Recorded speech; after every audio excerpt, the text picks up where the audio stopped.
All right, and we are back for Milk Route Podcast, Episode 2. I am Jack, he is T. Obviously, the Super Bowl has happened.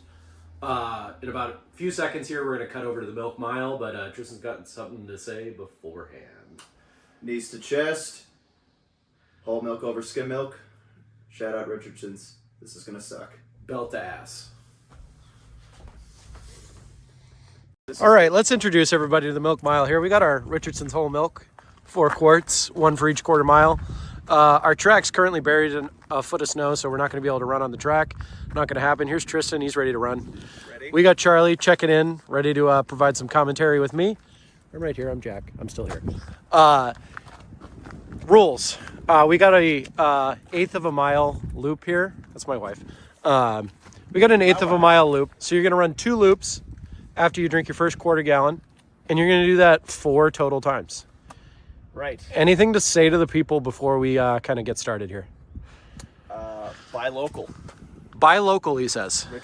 Richardson's whole milk. This is the official Milk Mile. Raw and uncut. Just kidding, it'll definitely be cut up because T here has a job.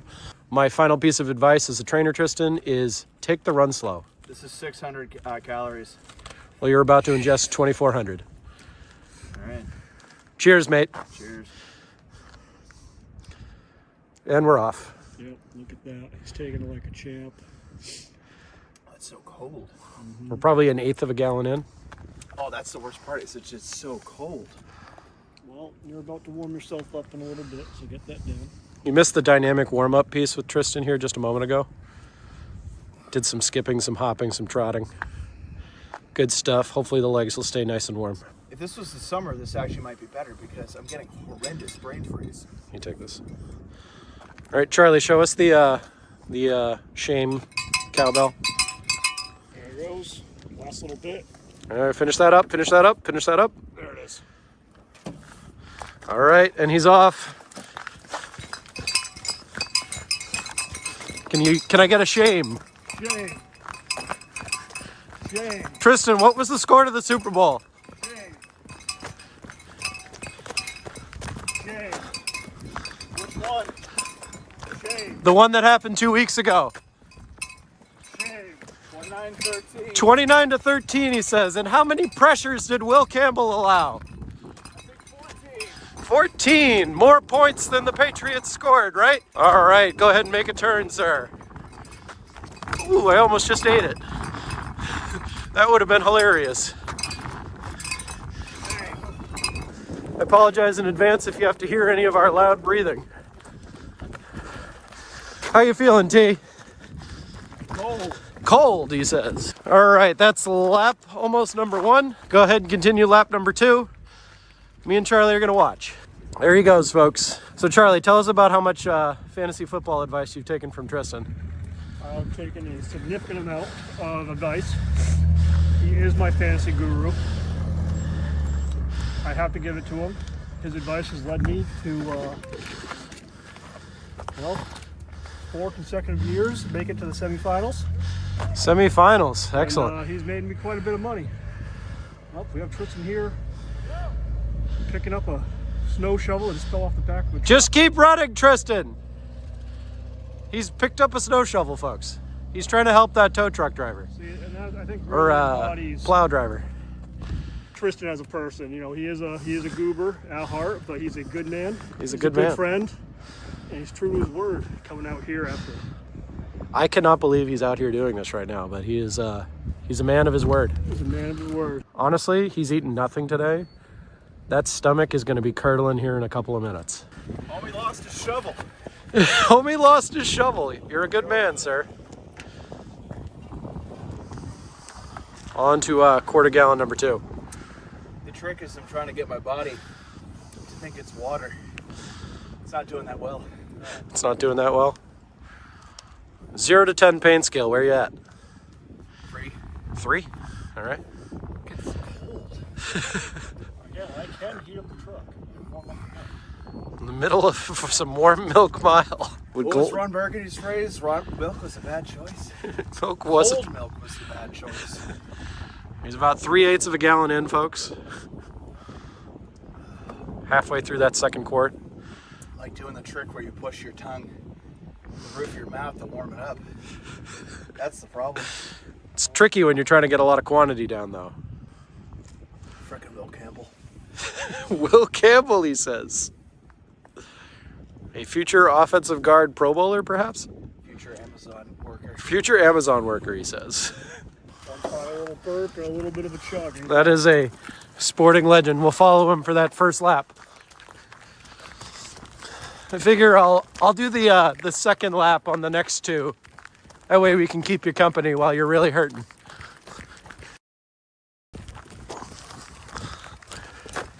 You're doing way better than I could have ever anticipated. A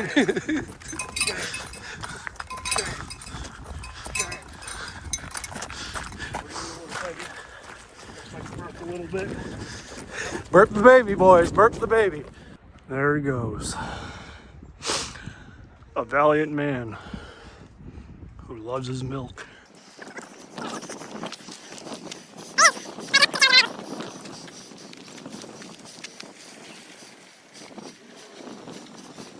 He's got a nice little trot to him. He's already halfway through. I think if he's gonna toss his cookies, he's gonna try and do it on the back half of the lap, so we don't get the video of it. All right, Tristan, you're halfway done. Timer says 11 minutes.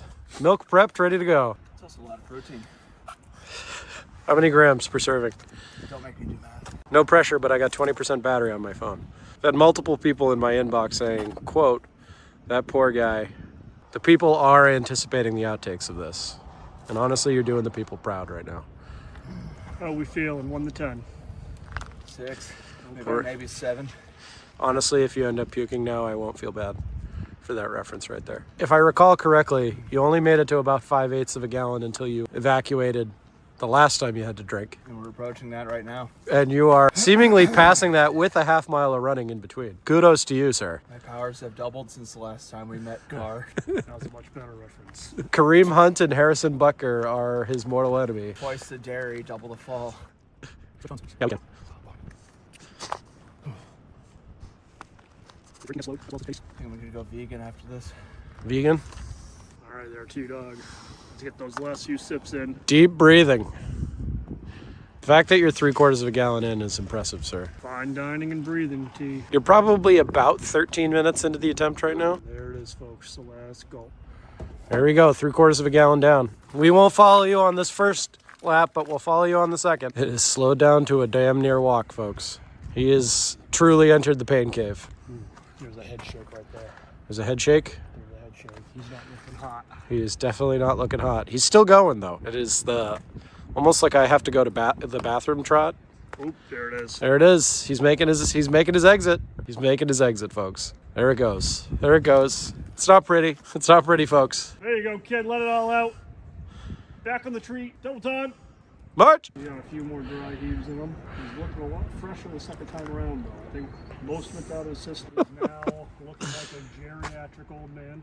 3/4 of a gallon, 100% in our hearts. Jog it out there, kid. He's got the trot going. He's got the trot. Got the old lady speed walk going. Yeah, Power walking. he's got the power walk. There he is. Yeah, that's not the power walking. Nope. He's moving. He's one foot together. Catch it on the downhill. There it is. There it is. There it is. He's got a stride going. Got to keep the energy high. Keep it going, T. Here we go, T. Home stretch. Stretch being the operative word there.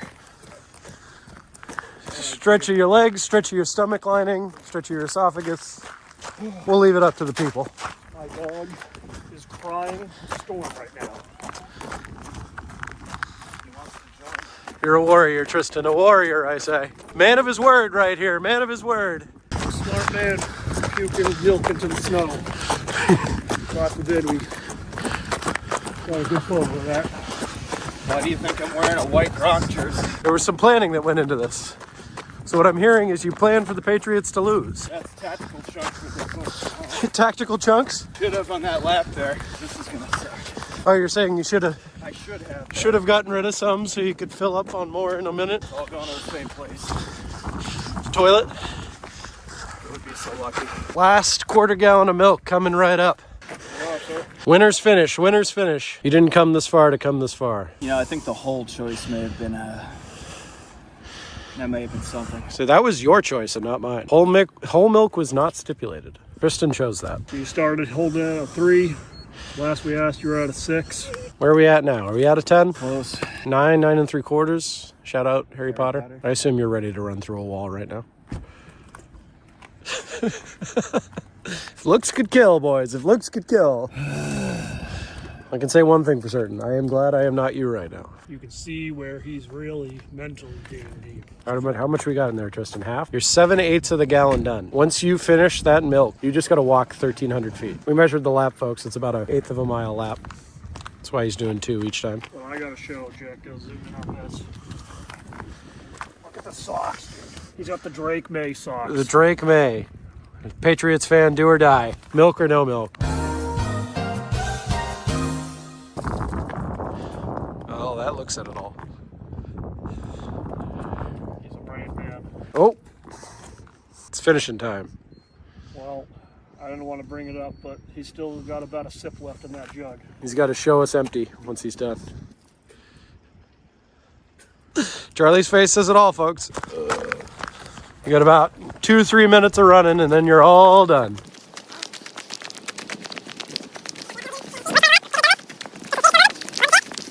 Heart of a lion over here.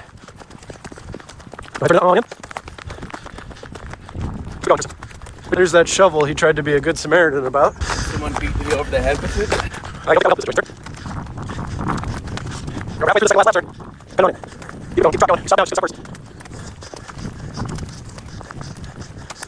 Next time we gotta have you do it in the Jason Myers jersey. Your final lap approaches. We are 26-ish minutes into our milk mile. You got 1/8 of a mile. There you go. Make a turn on turn 1. I appreciate the pace he has now in the home stretch. You can kind of tell He's trying to get it done. He's trying to get it done. We'll have post-game press conference opportunity as soon as he finishes. Oh, he's got the pace going up. He's in the sprinting speed. He's on turn 2. He's coming up on turn 3. That's second arrow. Here you go. Turn 4 coming up. And folks, he's got the finish line in sight.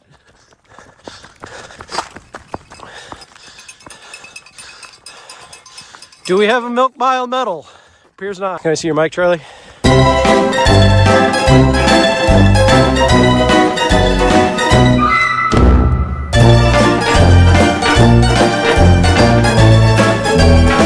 Boston's face says it all, folks. Anything to say for the people? Just get an offensive line. Get an offensive line, folks. That's what he says. Anything else? Drake May. A bet's a bet, and Tristan's a man of his word. Catch you next week. All right. Time for the meat and potatoes. I don't know if I'm going to have room for meat and potatoes after that. So maybe some dunks. See if I can get some dunks. Also, do you like the hat, by the way? What could have been? Yeah. Instead, those in foreign nations will get to enjoy the Patriots gear. The Bills overseas must be absolutely legendary for the 4 straight for that. Why are you thinking about the Bills right now? You got your own team to worry about. Yes, I do. I do worry about them frequently. All right, so obviously you guys just caught the milk mile. Let's talk about the game. Let's start with let's be optimistic. Let's start with what went right for the Patriots in Super Bowl 60. I thought we wanted to start with a longer segment. All jokes aside, what went right for them? I mean, we'll get to how I think the Seahawks offense was able to effectively do death by 1,000 cuts, do what needed to be done to win the game from a field goal perspective. But I mean, give credit to the Pats defense for keeping it within 12 points for 3 quarters. Yeah, just about. Yeah, and not giving up a offensive touchdown until what was it here? Opening minute or so of the 4th quarter, off a short field position from a strip sack, which we'll get into the abhorrent performance by the offensive line later. But as far as what went well for them defensively, keeping it close for 3 quarters of the game, and Christian Gonzalez, I owe you a major apology. I thought, for the most part, JSN would have his day on Super Bowl 60 with a As stat. did I. I thought Christian Gonzalez was overrated. I think we were both thoroughly proven wrong. I did correctly call out the 3 pass breakups, which I did not think they were going to be as grand as they were, because one would have been a 40-yard strike to keep a strong Seahawks drive alive. Yep. One was a dropped interception too, right in the end zone for JSN, which would have been a fantastic way for the Seahawks to cap off what had been a lackluster first half altogether. Not an indication of you guys, more of an indication on the Pats, but would have been a hell of a way to end what was a snooze fest of a first half, which I unfortunately got to watch in a precarious position with my company's SCO being in London overseas. I was tasked with watching Super Bowl 60 from What does this go? sales kickoff. Sorry. You know me and over acronyming everything, but watched most of the first quarter from Terminal E. It's a good group of people, some coworkers. There were some French guys with Drake May jerseys on. They were a good time. Got on the plane only to find out that the Wi-Fi had been disabled because it had not been working, and there was no Peacock or live TV on the plane. So I do want to say this because this is kind of funny. I was going to say, when did you know it was over? But apparently you didn't. No, but you I didn't see the second half of the game. Nah, I pleaded with the flight attendants if there's anything they could do. They said nope. So picture the Will Arnett gif from Arrested Development saying, "This is my nightmare." Went to sleep right at the end of the first half, and I ended up finding out the opening or the final score while listening to "Fire and Rain" by James Taylor. Shout out James Taylor. That's a bizarre shout out. Clicked it. Completely unnecessary. Clicked refresh off of airplane mode and saw 29-13, and I'm like, okay. I at least got to see the back half of the first half because should have been 36-13 or 38-13. There's an argument being made on internet circles that the flag for the holding on the Kenneth Walker, the Walker run touchdown was actually thrown to not make it before the hold actually occurred. Jeez. Don't know how true that is. I'm not going to put my tinfoil hat on, but it was a true BTA experience for the Patriots. I think God at least wanted me to catch at least the entire first half because we were about to take off around halfway through the second quarter, and then they had to kick off a family of 4 because their child was deemed medically unfit to fly. So why do the people need to know this? Well, to empathize with my viewing situation, because those that know me know I am locked into every single Pats Super Bowl with all of my different viewing rituals, including the pregame warm-up, watching the 6 DVDs, having Shirley Temples in honor of the offensive lineman, which I don't think after that I'll have a Shirley Temple for some time. Yeah. But I did my part up until the viewing experience, and I apologize for that. But they had to get their bags from underneath the plane, which made me able to see the first half. But then second half, ghosted out. So glad I did, because that was I don't think I would have been a happy camper watching the end of that game. No, not one bit. So I agree with your analysis of the Patriots, what went right. And I think the entire secondary kind of deserves a pat on the back. Obviously, Christian Gonzalez, the majority of that. Extend him now. The Patriots clearly came out with a game plan where they needed to hawk the ball early, and if they did not force a turnover, they knew they were probably not going to win the game. And whether the Patriots will come out and say that or not, I don't really expect them to. I don't think they would at this point. But no. the reality is they played with a sense of urgency in that first quarter of, we are trying to manufacture a turnover no matter what happens. The Patriots were. Yes, it very much looked like the way that they were playing in the secondary, they were taking massive risks to try and undercut routes. Now, credit to Sam Darnold. He put it into some tight windows, and he put it exactly where it needed to be, or it would have been picked off. Yeah, I mean, that 2nd and 10 pass to, I believe it was A.J. Barner at 13:55 remaining in the first, that could have been my Marcus Jones pick 6 opportunity. It went right over his head where he could have just... There were a couple situations where the Patriots, I think they had the right design in mind, to try and make a play. And it's just like they almost weren't ready for Sam Darnold to really just zing it in there. No, yeah. And I'm not saying that as a discredit to them because they really did play well. They just didn't play well enough to create a turnover. Yeah, which in a lot of the games this year for them would have been enough, but not at the biggest stage of them all. I think one call out I will say positively for the Seahawks is it just felt like on every 2nd and 11 or 2nd and 12 where it could have gotten even worse off. K9, as you say, Kenneth Walker, keep correcting me on the nickname. Thank you for that. It kept seeming like they would find first downs out of thin air and just being able to get that extra 4 or 5 yards, which football is a game of inches, and they took way more than that. His patience behind his line, homegrown offensive line, by the way. I mean, it looked like, this is way too early. He showed. Is that guy? Yeah, perfect. Say to the audience. He looked like Le'Veon Bell. Yep, I agreed. He did. The patience with which Chris Collinsworth even called it out. Yeah. He said, like, he's literally walking. It's an annoying way of running the ball, but it's an effective way of running the ball. But his ability to change direction and jump cut and make people miss, it was on full display in the Super Bowl. I love the fact that, because he obviously was the Super Bowl MVP with plus 650 odds before the game. I love the tradition of having the Super Bowl MVP sitting in the Mickey Mouse teapots in Disney World after and just being hung over as hell, like him and Sam Darnold. I don't think he drinks, to be honest with you. Him and Sam Darnold were in the teacup together, though. What was, I actually want to change gears here just for a second. I had Seahawks minus 19.5 on the game.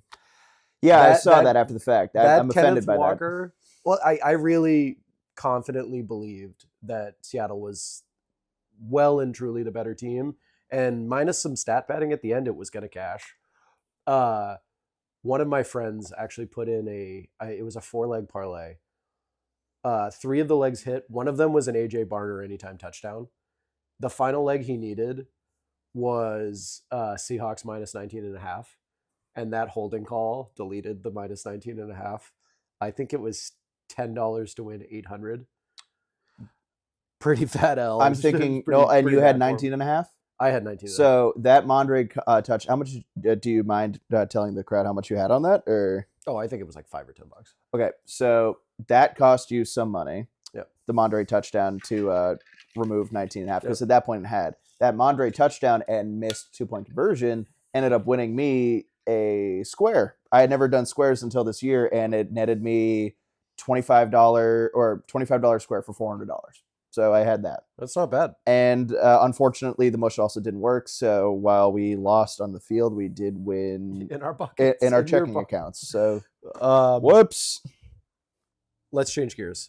We'll talk about the Seahawks in a second, but when did you know it was over? In your rewatch of the game, once you landed. So when did you know well and truly this game was over? For context, I still haven't gone back and watched Super Bowl 42. The David Tyree year, undefeated season broken, Super Bowl 46, the Manningham catch, what have you, and then the Eagles Super Bowl from a few years back.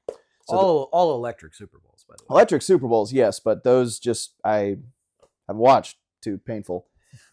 Of the losses, this one's the least, and honestly, I've now watched the obviously even though it was the most demoralizing. Yeah, most demoralizing, but least painful. Yes, correct. Of the ones I've seen, yes, okay. Because at no point did it realistically feel in watching the highlights that we even really were in it. The other three, you could very much make the play. Yeah, like they were in it. Oh, yeah. The Patriots were a couple of plays in all 3 of those Super Bowls but from winning the game. I say a lot to say the fact that I've now watched the condensed version of the game with the highlights that's like 25 minutes in length. Not once, not twice, but 3 times. Once when I landed overseas, another yesterday, and another actually like 3 hours ago, or whatever time it is now, 2 hours ago. Sure. When did I know it was over? So I had several plays that I noted that were kind of game changers or game breakers. I think for me, the second I knew it was over was, and I have it squared off here, that sack and fumble on 3rd and 5, right towards the end of the quarter to set up that AJ Barner touchdown. I believe it was the Derek Hall forced fumble into Byron Murphy recovery. Yeah, I think it was a Byron Murphy. Byron Murphy. Recovery. I Yeah. shouted you out as an X factor in the game. Way to go, man. And I think back when I would randomly do mock drafts for both the Pats and then like throw into He's you. a dog. He is a Yeah. dog.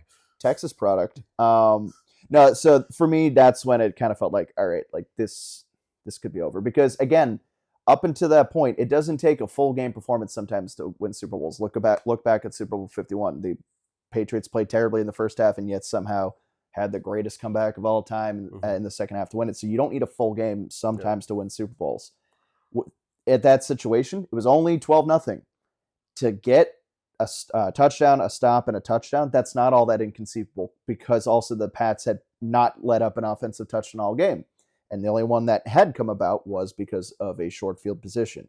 Again, I still think Darnold and Isn't Kenneth that Walker. how you guys got to the Super Bowl?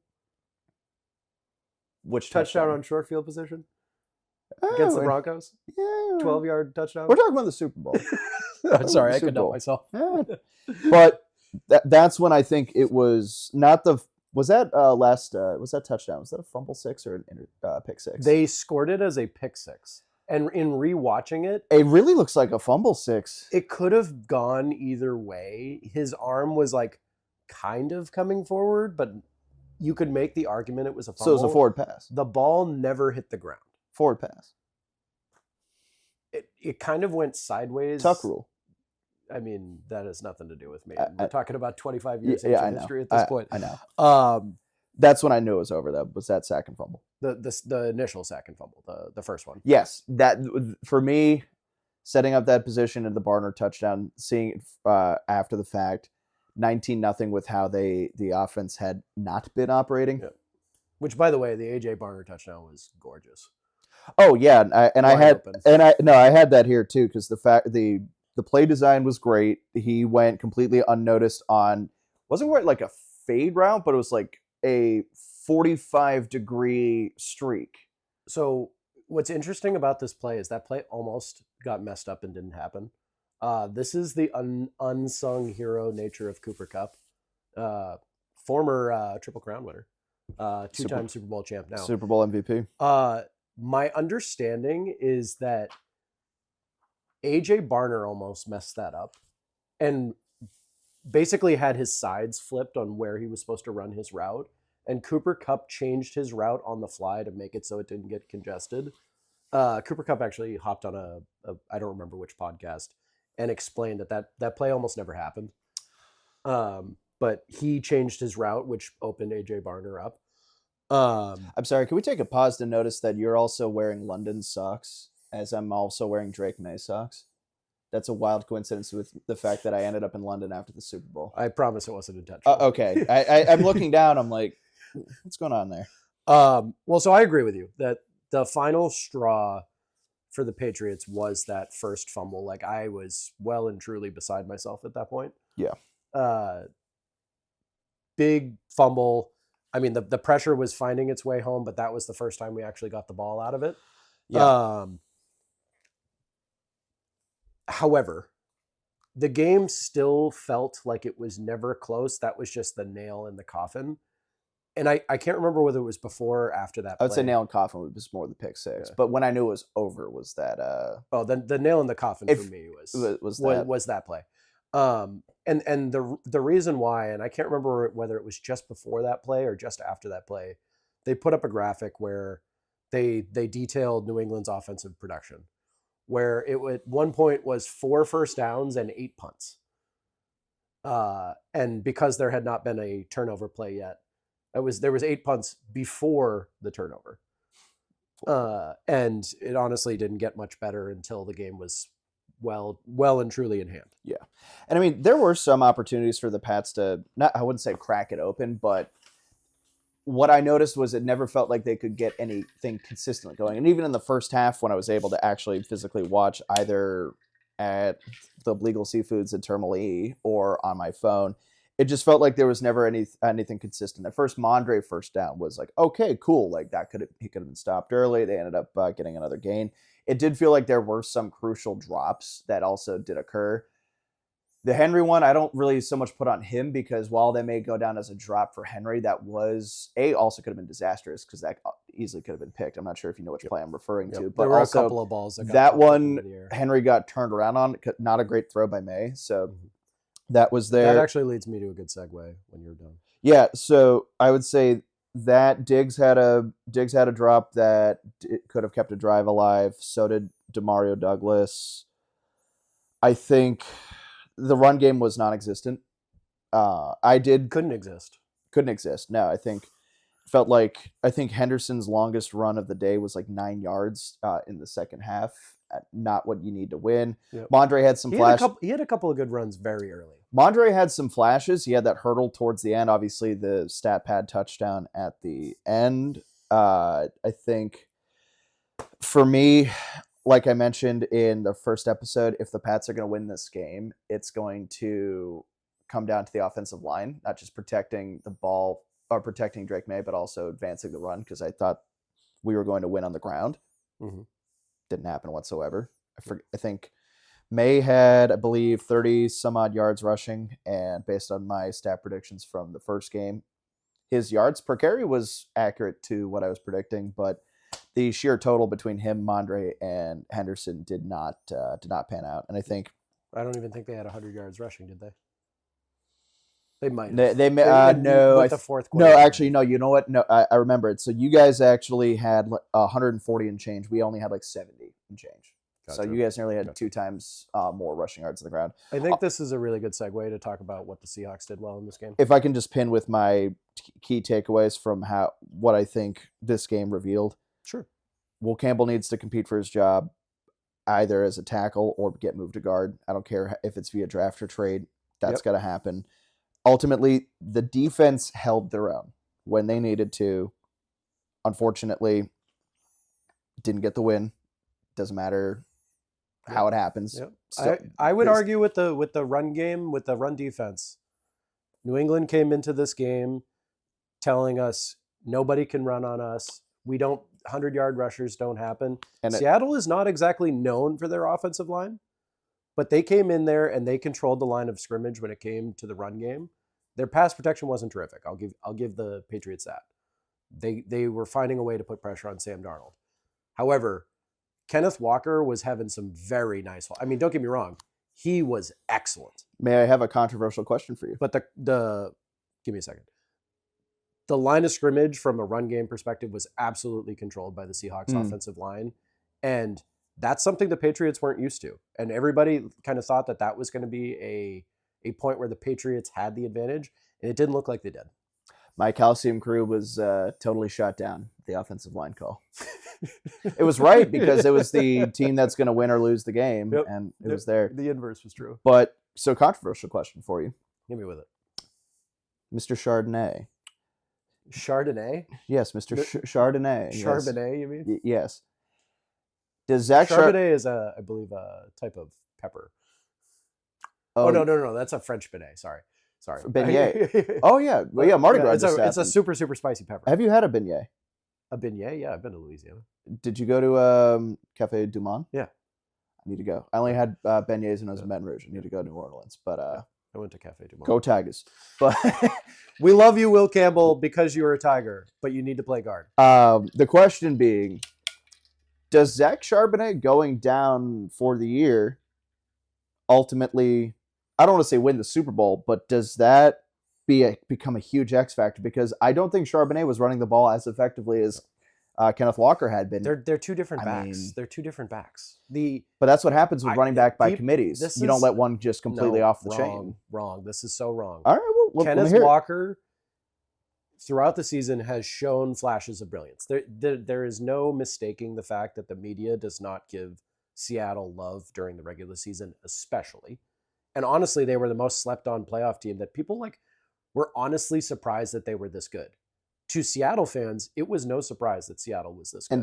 And a person keeping an eye on him. Because nobody really saw Kenneth Walker in the media as this very flashy back, Seattle made a very, very committed effort to keep Kenneth Walker and their goal line back, Charbonnet, equal or close to equal touches. So both of them stayed effective at their roles. Don't get me wrong. Kenneth Walker got the opportunity to really be the workhorse back when Charbonnet got hurt. But to say that Kenneth Walker was somehow held back by Charbonnet being that guy getting the tough yardage for Seattle in most situations, I think that's absolutely not fair. true.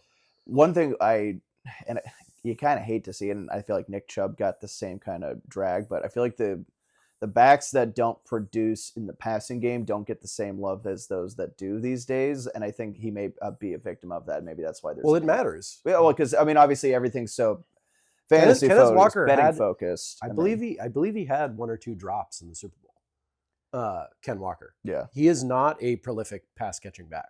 Which is probably why he doesn't get like the love he He's should great deserve. when he gets outside zone runs, and he's great with draw plays because there's a lot of opportunity to make people miss in open space, and that's what he does extremely well. Yeah. He's extremely patient. He's extremely quick. He's really good at changing direction. Yeah.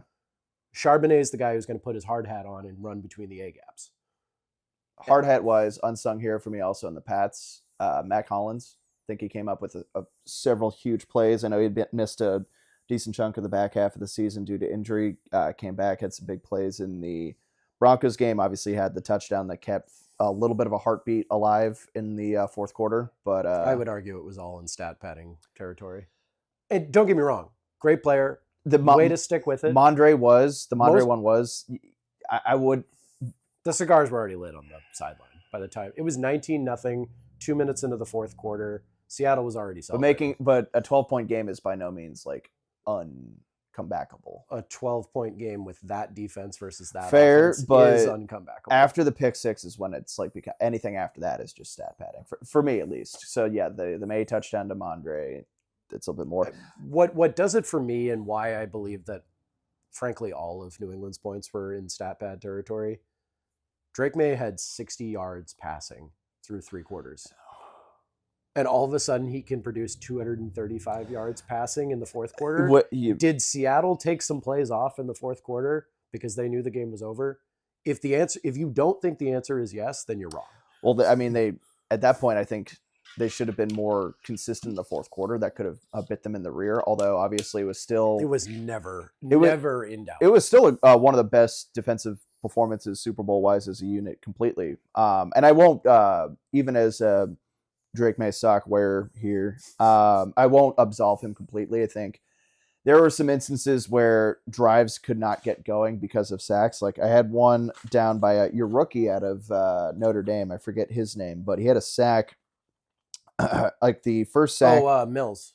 Number 98 over if you watch your left guard. Yeah, Jared Wilson. Yeah. If you watch that play again, he literally used one arm to push Wilson back right into May. And he reaches over, I can't remember whether it was with his left hand or his right, but he reaches right over Jared Wilson and wraps up Drake May. It was a 2nd and 7. That's a drive killer. When I was watching that play, that was actually really interesting because I'm like, I've barely seen this guy play. Right. And I'm a Seattle fan. And he just completely overpowered the guard. And Drake May, this like known scrambler quarterback, almost made no effort to get away from him. I think he knew at that point, well, because the media has been harping on him, like, protect the ball, stop fumbling. I think in that moment when he got that pushed back, and it's funny you mentioned that point too, because I was thinking he's just going to go down and make sure he's not going to try to like throw the ball out or have it turn into a fumble. Yeah. So there's two sides to that coin, but the big sack for me that really stunk was that first major pressure by Campbell. That it was 1st and 10. We're at the Seattle 45. And that sack effectively puts you out of field goal range to potentially knot the game up at 3 apiece. Who had that sack? Was that the... It wasn't Witherspoon because that was a follow-up one shortly after. It wasn't Dexter Lawrence. I thought Lawrence... Or not Dexter Lawrence. Who's your Lawrence? You guys have Lawrence. It's oh, sorry. I'm totally blanking on names. It's DeMarcus Lawrence. DeMarcus Lawrence. Dexter I don't know why I said... I was thinking Dexter too. Dexter Lawrence is Sexy Dexy on the Giants. Yeah, that's right. I forget who that sack was. The Witherspoon one was good. There was one sack that was coverage sack, but it just felt like every time there was an opportunity to get things going, the offensive line crapped in their hands. I got to make a final point, and we got to move on to what the Seahawks did well. Sure, yes. Drake May. This game put on display, and I know before we even go into this, the MVP is a regular season award. Yes. I get it. Yes. However, this game put on display between the two quarterbacks in this game why Drake May's numbers can be a lie. And I'm going to shout out Cam Newton here for a second. He called the Patriots fool's gold. And I know you're going to hate it. And I know all the Patriots fans are going to hate it. But the reality is that Sam Darnold and quarterbacks like him, or like Matt Stafford, who won the MVP and deserved to win the MVP, knows when to throw the ball away and not commit the turnover. Drake May committed the turnovers when it mattered in this game.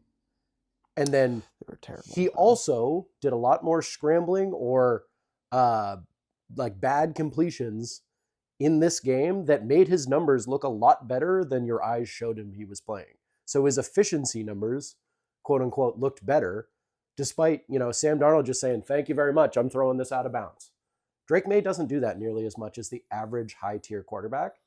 And as a result, his numbers get padded. That's why Brady was so successful for a while too, is just knowing what's available and what's not.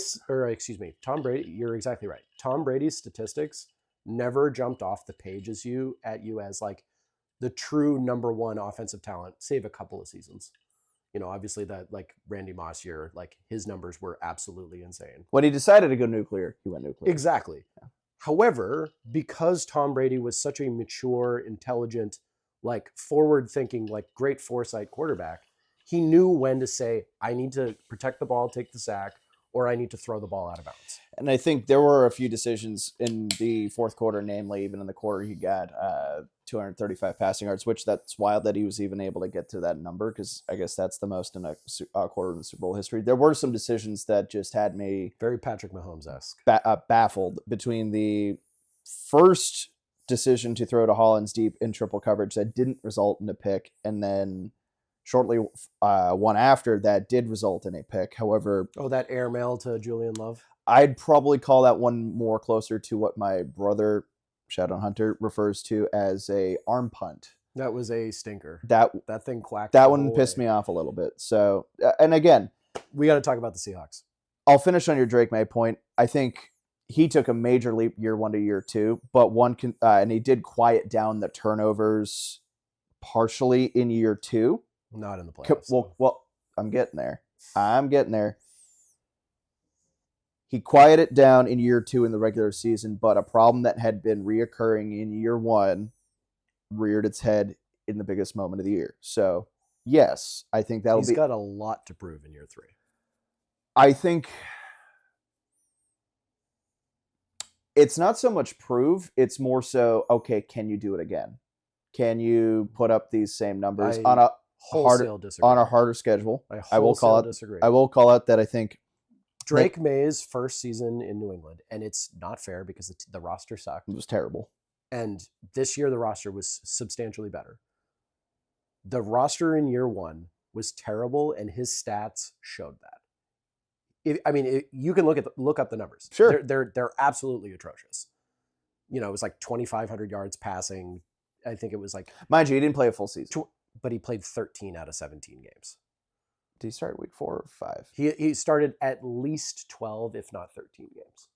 I'll have to double check that. But he averaged about 200 yards passing a game, and it was almost a 1-to-1 turnover. And I'm not going to put it all on him as well, because that's a 22-year-old rookie on a terrible team. I got to finish my point. Sure. In year 2, he made a huge statistical leap, and quite frankly, from an eye test, made a huge leap. However, he did it against literally the easiest schedule this millennium. Next year, he's going to have a normal win your division schedule. He's got, I believe it's 10 teams that made the playoffs. Yes, that's the number. And 2 teams that didn't make the playoffs, that are the Lions and the Chiefs. So if he's able to repeat this level of production next year against that type of schedule, we're having a completely different conversation. But because he produced these, again, historic levels of efficiency, all that happy stuff, in a year where he had such a soft schedule, he is still in proven mode. Moving on. Seahawks. What went right? Well, you could say not much of anything. But there's a couple of things that I really want to highlight. I called out Byron Murphy and Nick Imanwari in our last episode as potential difference makers. Nick Emenwari had a very quiet, amazing game. He made multiple, huge tackles in open space. He wasn't the member of the secondary that obviously made the most noise. Of course, that was Devin Witherspoon. Seattle's ability to rush 4 and create pressure on the quarterback and drop 7 into coverage. It almost feels like 8. Yeah. Is suffocating. There are going to be a ton of copycats next year, or attempts to copycat this. Teams are not going to have the personnel to do this, but they are going to attempt to emulate Mike McDonald's system here. And Mike McDonald's creative decision-making to send corner and safety blitz early, and I don't want to say often, but often enough early to get Drake May rattled, You should think. completely changed the game. Yeah. Because Drake May was under fire from the word go on offense. And there were very real moments where he got sped up and hit and sacked, and he was constantly under duress. And then finally, when those sacks, or rather those pressures, quieted down, Drake May mentally was sped up. And I know you talked about the drops, and There weren't Drake, many, but Drake May's maybe bad passes, and I think that has a lot to do with it. yeah, because obviously you increase the pressure, there's going to be throws aren't going to be where they need to be, resulting in either turnovers or drops. So I know, I think I love your call out of the fact that they were able to effectively not just rush, that's a given, but if you can get a solid rush on 4. They blitz the least in the NFL, and they consistently rush 4. Yeah. And if you can get home to the quarterback, which I'm going to give the Rams a little bit of a love from the NFC Championship game. So you're doing what now? The reason the Rams did so well against Seattle's defense is they protected against that 4-man rush. Never thought you'd say anything positive about the Rams ever. Well, they played us the toughest of any team all season. Even in our losses, they honestly are the team that's played us the toughest. And it's because they protected against that 4-man rush. Obviously, New England couldn't. From a special teams perspective, the Seahawks had a lot of unsung heroes in this game that I was honestly kind of jokingly rooting for MVP. I think there was a legitimate case for a kicker and a punter Super Bowl MVP. A co-Super Bowl MVP of a kicker and punter, that would have been hilarious. I think Pat McAfee would have streaked on national television. I think this would be probably the most well-remembered Super Bowl if they ended up going with that. But Michael Dixon, best punter in the NFL, shout out Australia. He's Australian? He is. 3 punts inside the 10, 2 of them were inside the 5.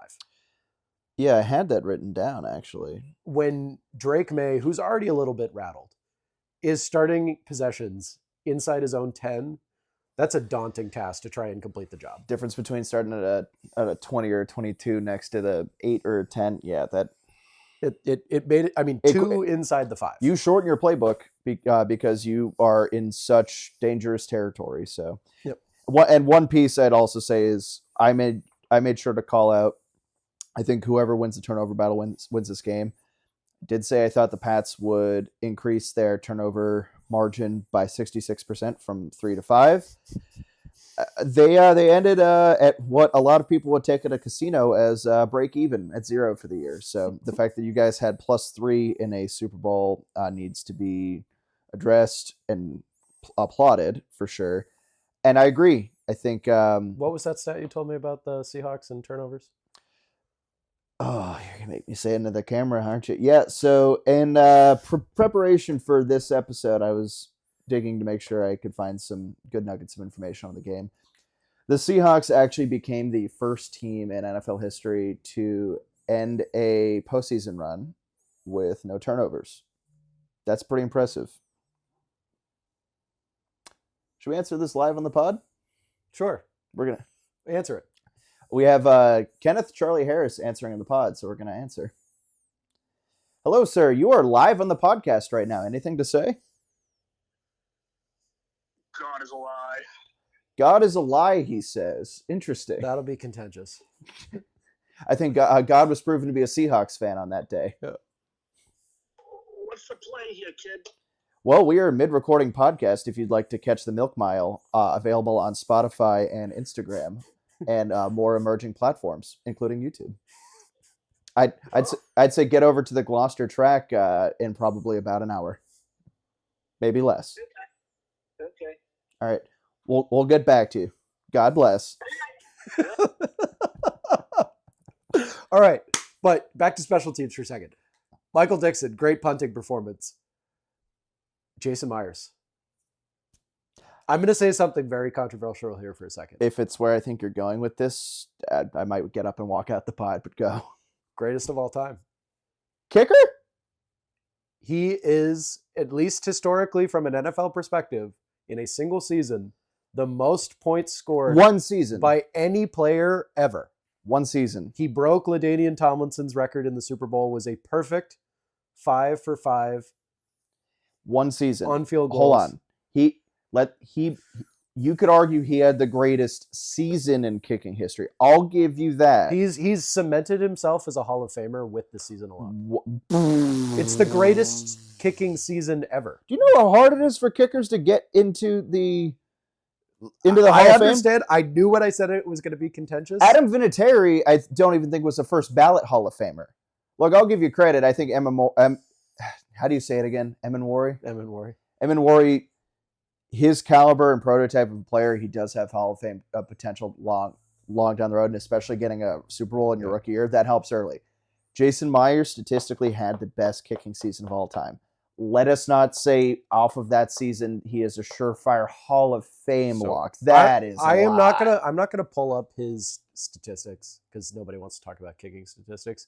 But I mean, you're gonna have to trust me that his career up until this point has statistically been very, very good.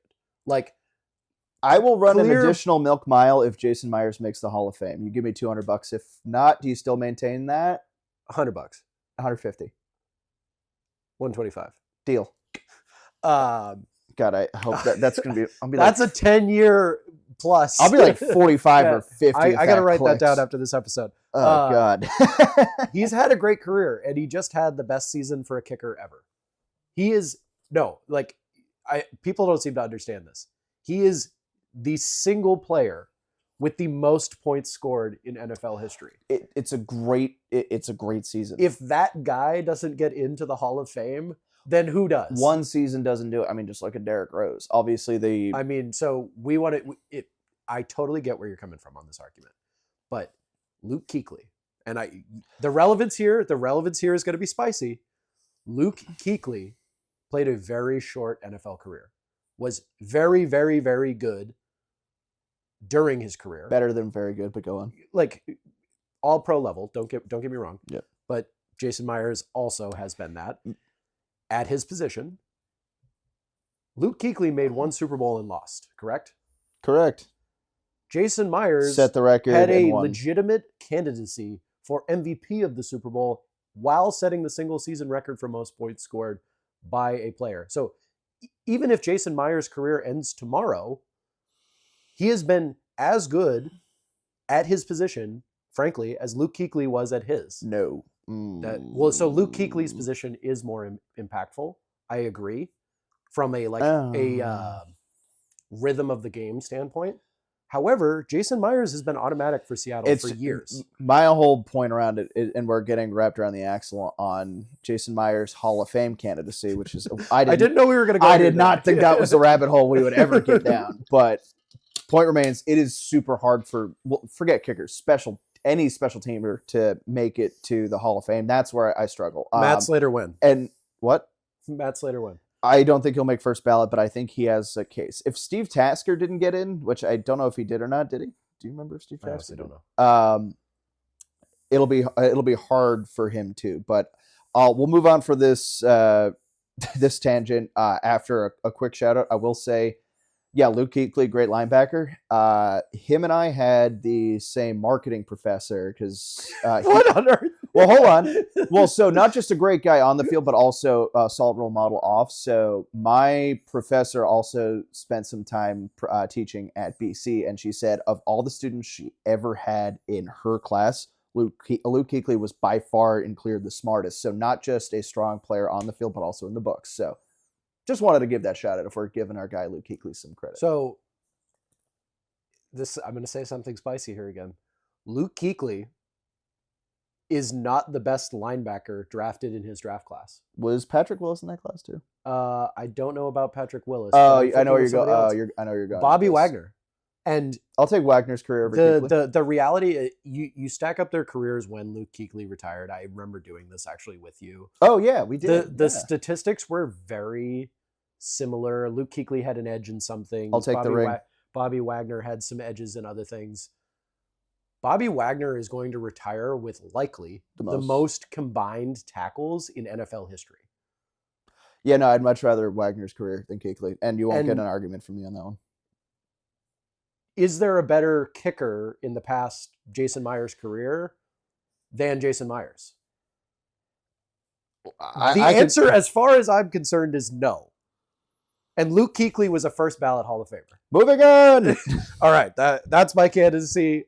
Jason Myers, I appreciate you. You should have. There was a real world in which you won MVP of the Super Bowl. There was, yes. Sam Darnold and the offense. AJ Barner, I told you, and I've been on AJ Barner and Jake Bobo. Sophomore year? Barner? AJ Barner was a rookie. No. Oh, AJ Barner's a rookie too? AJ Barner's a rookie. Barner's a rookie. Bobo's a rookie. Hold on. Emmett Morey's a rookie. You got Byron Murphy's a second-year player. You want to give a shout-out to... John Schneider. I said at the beginning of this year, I said it, I believe, in the last podcast as well, that Mike McDonald kind of had John Schneider's job by the proverbial you-know-what.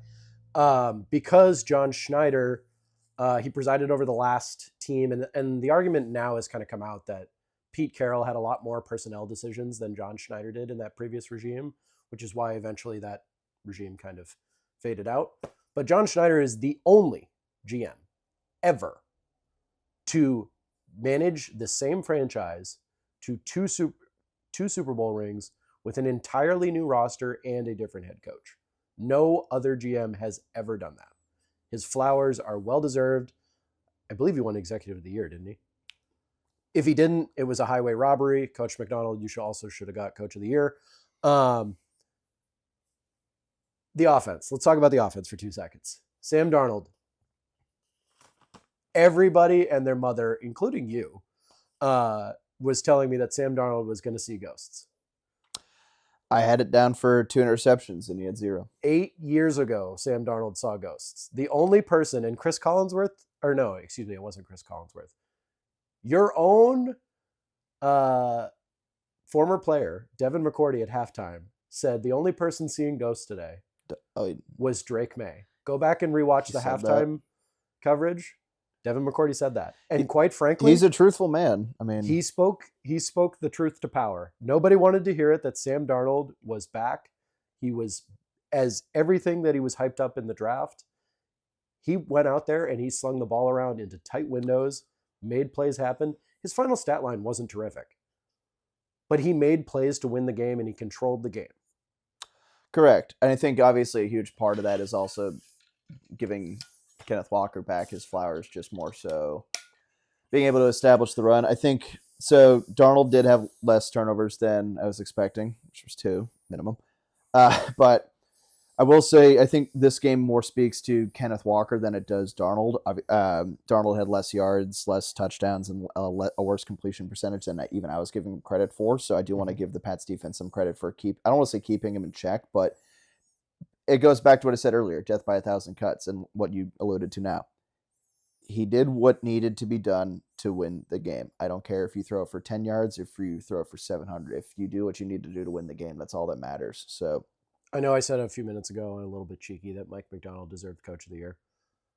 I understand Vrabel's a wonderful coach, and quite frankly, him getting the award doesn't really bother me. However, Mike McDonald is clearly that guy when it comes to coaching in the NFL. His defense, he calls the plays on defense. He's the only coach ever to call the plays for his defense to win a Super Bowl. Only coach ever. Never happened before.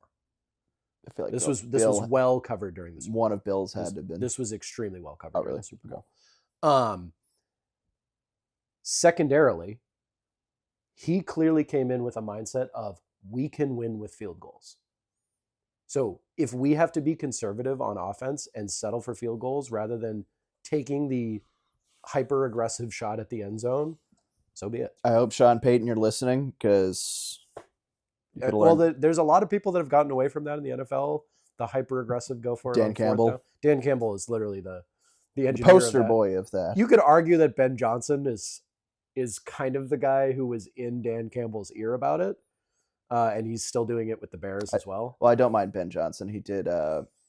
Ben Johnson's a genius. Well, some hot dog stand in Chicago said that if he took off his shirt, that either people of Chicago would get free hot dogs for a year or a month or something. So after the Bears won a close game, he took off his shirt and said free hot dogs. So I'll throw in a Glizzy reference here and there. Coach McDonald. Strong candidacy for NFL Coach of the Year. I think he should have got it. Coaching masterclass in this game. Absolutely suffocating defensive effort. The blitzes that were not, he literally wrote defensive masterclass. The blitzes that he did send. The Seahawks were one of, I think it was bottom 4 teams in terms of blitzing percentage this season. Yeah. The blitzes he sent early, I mean, the corner blitzes by Devin Witherspoon were simply ridiculous. And some of the moves that they had to, pull the tackle outside so Devin Witherspoon could go inside. Drake May was running for his life from the moment the word go was said. And Mike McDonald needs his flowers for that. It might not come in the Coach of the Year, but you know what? It might come in the form of multiple rings. Do you think that's a possibility? So let's move on. Let's talk about potential dynasty brewing in Seattle. The favorite topic of every team that wins the big one, and then the next year comes. Now, I appreciate where you're coming from with that because it's so easy to treat a team like the darling. However, Seattle at no point during the season was treated as the darling. They were actually very commonly, like their quarterback, treated like the redheaded stepchild by the national media. I was going to say by the national media. I think those in the know had been sleeping with one eye open on them, myself included, just being like, what's going on over But there? the vast majority of people did not give Seattle their flowers, whereas teams in previous years, for instance, the Chiefs, the Eagles, even the Ravens, who obviously didn't win because teams one, like exciting, which is the a Niners, problem. the Rams, these teams have been given an excessive amount of oh yeah, they're the real deal.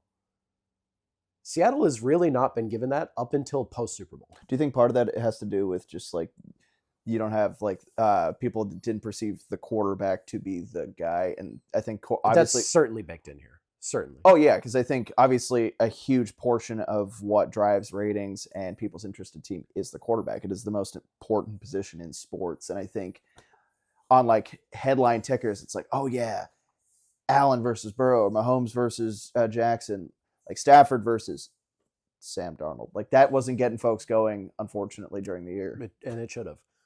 Well, you also, and I called this out during the last podcast, is that we have to talk about national media biases. And I'm not saying they hate the Seahawks. It's just the reality of, if you look at the Pacific Northwest of the United States, you have Seattle up there, and the next closest team is the Denver Broncos, and then you could talk about the California teams. And then you have your Midwest, your Minnesota, your Packers, your Bears. Seattle is very removed from every other team. They're always in the top 5 of furthest traveled. The media forgets about them, is the reality of it. Oh, just wait till the Niners travel this upcoming year. I don't know if you've seen what they've got To going on. Melbourne. I think they have a game in Mexico City. So San Francisco is usually also in that top. The West Coast teams usually are unfortunately bunched in that. Yeah. Seattle is almost always top 4. And I believe they were this year. Hope those guys have good. New England was bottom 4. Hope those guys have good credit cards for travel rewards. Yeah, I'm sure they're paying. Lot of miles. And I guess when it comes to talking about a dynasty, you have to look at the situation. The Eagles, obviously being the most recent champ prior, they have had very real locker room problems and identity problems. Jalen Hurts, while he has been a decent game manager, it's been a very defense focused, and whether it's the offensive coordinator or the head coach doesn't particularly matter to me. There's clearly a disconnect between the AJ Browns, the Devontae Smiths, the Jalen Hurts, the Saquon Barkleys. You have a lot of talent, but there's not a lot of camaraderie amongst that talent to do what needs to be done to win games. Agreed. And I can't pin that. Seattle is completely different to the Eagles in that way, where they have all year long, risen to the mentality of what they're calling the mob ties, mission over BS, where the whole team buys into, this is how we play football. Yeah. We play for each other. We play to win. I don't know if you saw that afterwards. A lot of players on the Seahawks actually lost their father during the season. There was like over half a dozen, including the GM John Schneider. They said they were playing with a lot of Angels this year, and I so did not know that. That's what it did is it aligned them to a very shared focus, a very shared. We're playing for one another. We're playing for our brothers. Shared trauma. Yeah. After that Rams loss, you saw Ernest Jones go up there and say, anyone who's talking this or that about my quarterback, he had 2 words to say for them. One of them started with an F. Family? Yeah. And so that ultimately screams to me that this team is built for success into the future. Very different than previous teams where, an unsustainable kind of cap situation with Cincinnati, the Chiefs, the Rams, as well as the Eagles. Yeah. And there's locker room issues more so with the Eagles. Yeah, and obviously the Pats did not win Super Bowl 60 because otherwise I'd be wearing a hat like you and the Super Bowl MVP jersey. But kind of that same motif. Yeah, I think a huge reason why we had a fantastic come up was starting from the head coach as well and kind of help building that culture too. Because obviously I didn't know about y'all's mantra of mob ties. What was it? Mission over what? Mission over BS. Yeah. So obviously the one that Pats fans had been saying till the cows came home. Ironic, I'm saying cows on the Milk podcast, but was we all we got, we all we need. I think. Where'd you guys get that from? I don't know actually. Where is that? Well, where is that from? The early 2010 Seahawks. Is it actually? I can pull up the YouTube video if you don't believe me. Well, I blame Stefan. As early as 2010, I believe. I blame Stefan Diggs for that because I think he. We all we got, we all we need, and it's from a popular song. I can't remember which song it is. Oh, well, then if it's from a song, then you guys got it from a song. However, Seattle has used that as a mantra as early as the 2010s. There you go. Well, and was used during the LOB era. What is original these days? So not much. Well, one call that will help both of our cases for that. Obviously, in my case, I'm not talking dynasty. I'm just talking about basically competing. I mean, we both have a healthy amount of cap space, and I'm sure conversion can. Our salary conversion and bonuses will definitely help that in the next few weeks. But I think both teams are primed to make a large leap next year just due to salary cap. We don't have that many free agents that are hitting the open market. You guys are a slightly different story, but that's on the exporting side. The importing side, between Vrabel and McDonald, they've built cultures that people are going to want to go to. They may take cuts to go to as well, which was not the case for the Pats for last few seasons. I don't want to go too deep into like the free agency trade market because that we could spend the next hour and a half, 2 hours talking about that. Yeah. The long story short is both teams are not really in a bad situation when it comes to re-signing the players that they currently have. Yeah. For the most part. And I'm just going to keep it super general. Yeah. So both teams are primed to be as good or potentially better as they are this season. Obviously withholding the draft, free agency, all that good stuff. However, the big difference in these two teams and why Seattle, I believe, is the strongest current champion to repeat in recent memory, is the fact they simply have no holes on the entire roster. Whereas there were very known question marks on every previous champion and very huge pieces potentially walking out the door following that season. The Patriots, while I believe they are still a playoff team next year, they have a lot more to prove next year. Yeah, agreed. Because they are going to play a first place schedule. Like I said, 10 games against playoff teams, 2 of them that are not playoff teams are the Lions and the Chiefs. There's a very real world in which the Patriots don't even win their division next year. And to be fair, with how competitive Seattle's division is, there's a real world where Seattle doesn't win theirs. But the thing about it is that the Patriots right now are not built to win road playoff games. And so home playoff games are going to matter. I mean, the only road playoff game that they won was against a team without their starting quarterback. And then the other half it being a complete whiteout blizzard. But I mean, obviously we can talk schedule this, schedule that. Still going 9-0 is still impressive. First team to do that on the road. That's still go down the list of those teams. Do I have to? I don't actually want you to. Just know that roster of teams is not impressive. But I know we're not going to touch too much. Gabriel Browns. We're not going to touch too much, obviously, on the offseason on this particular episode. But obviously, you mentioned that the team doesn't have any holes. Do you have any wants or needs or predictions? Max Crosby. So I guess Max Crosby. We'll start there. So, do you think the Seahawks acquire? There are Max several Crosby's? teams in contention. Seattle has already been in serious talks. As of honestly, yes. I think Pete Carroll is what held up Max Crosby getting dealt at the deadline. There was a very real world in which Max Crosby was on the Seahawks team. Okay. Seattle has the draft capital, and they do have some players who they have kind of pretty regularly tossed around in potential trade packages for an impact player like a Max Crosby. Yeah. Do I think it's going to happen for sure? My temperature right now is like, I'm optimistic it could happen. Yeah. I don't think it's a for sure foregone conclusion.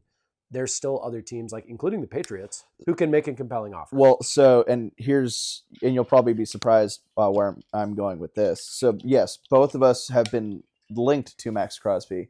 I'd argue the Pats more heavily just been how open in the air Mike Vrabel and Max Crosby have been about each other. I think that's been pretty publicly well known. Just how Max Crosby has also made comments regarding Mike McDonald, but it's been way stronger for the Patriots.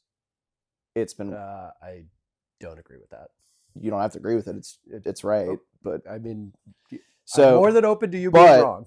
But here's what I will say: the projected package it would take to get Crosby, I have no problem coughing up that first round pick.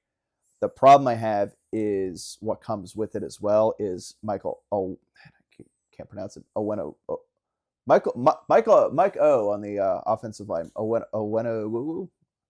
That's definitely not how you say it. I don't know your roster that well. It's our right guard. Owenosu or something like that. There's no S in it. There's no S. On Owenowu.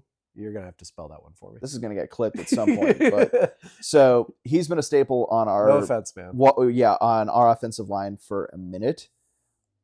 I think a huge part of our not rebuild, but our go forward in the offseason is to bolster the offensive line. I don't want to do anything that takes away from it. And the Raiders need offensive linemen, so that's probably what they're going to have. So I don't think we end up with Max Crosby. I've seen the projected trade package for A.J. Brown.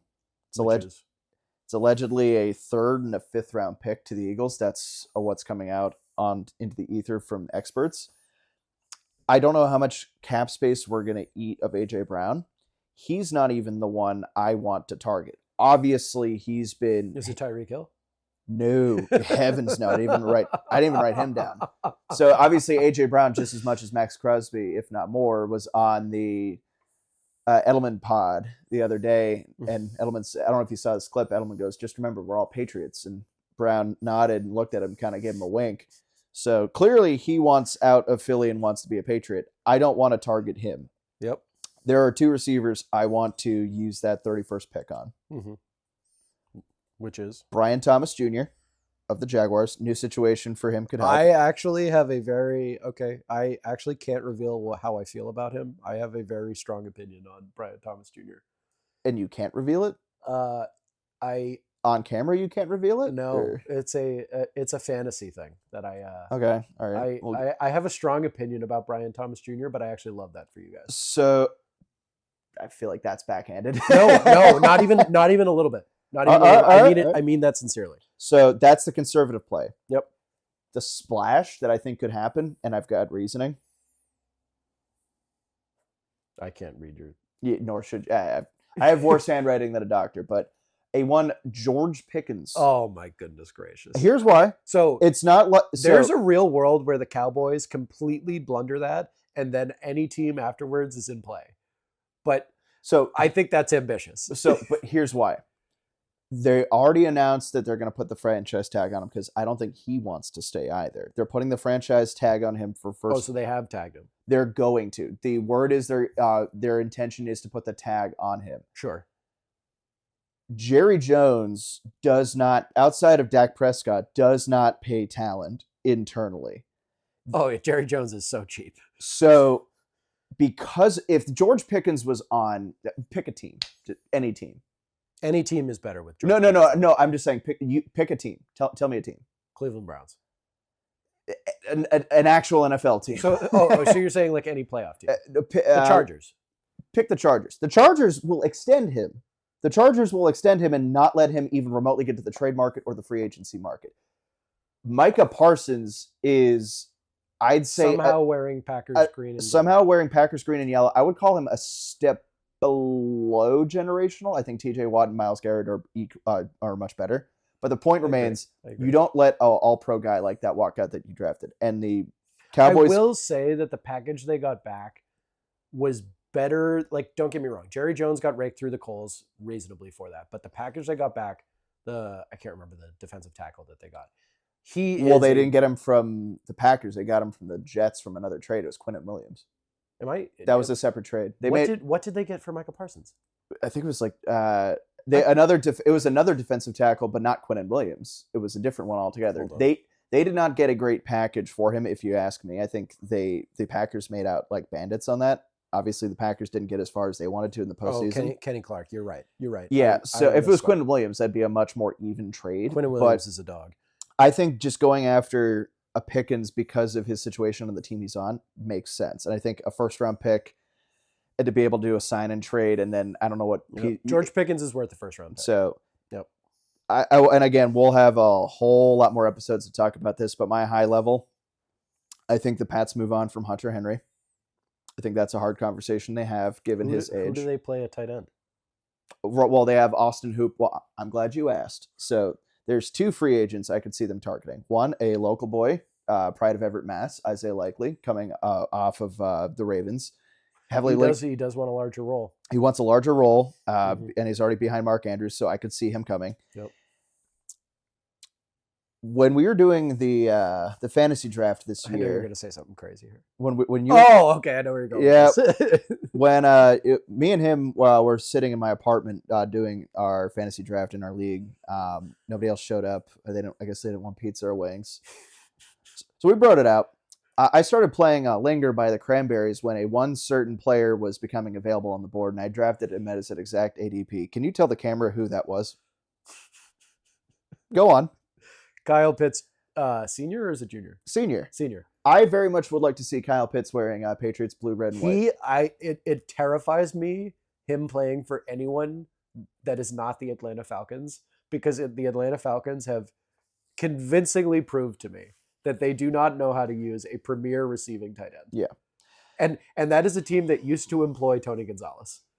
That was Tony at the very end of his career. But he was still a stud on the Falcons. So that's on the exciting side. Kyle Pitts, second half, like the last quarter of the season, was absolutely sensational. So he screwed me because I dropped him and then he ended up going nuclear. Oh, that was hilarious. Yeah. You dropped him literally. You dropped him, and your brother picked him up and also dropped him in the same week. And then went to the eventual champion who didn't need him anyways. Picked him up. Good job, Liv. taking my bench warmers. But Kyle Pitts on a team with a competent offensive coordinator does scare the crap out of me. So, and again, I said I wouldn't take up too much time, but I think you also do have to have a long and hard conversation about Stephon Diggs going into this offseason based on how much he's set to make. If he's not in handcuffs. And also the off-the-field issues. And also his age. I understand he's coming off a 1,000-yard season. I understand he was he's not that guy. Great leader in the locker room this year.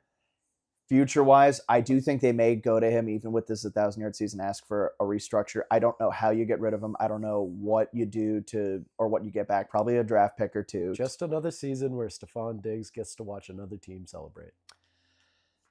It's corny, man. Give it up. So and again, like I said last episode, I apologize. Like he proved me wrong this season, but I have to for the future direction of the team, I don't know where he fits. If they don't get a Brian Thomas Jr. or a Pickens. I got to talk about this. We had a segment in the last episode where we talked about my funniest moment of the Seattle season.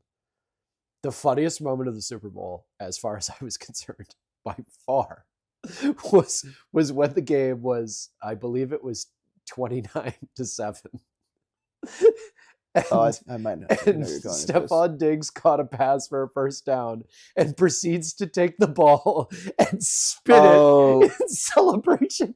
I'm like, brother, you are down 20 points with less than a quarter to go in the game. It was one of the most diva wide receiver, like completely unaware of his surroundings plays that I've ever seen, and I could not help but just be like, this is Stephon Diggs. So that I forgot hearing about that. Yeah, that's equivalent to Chase Claypool on the Steelers. Yep.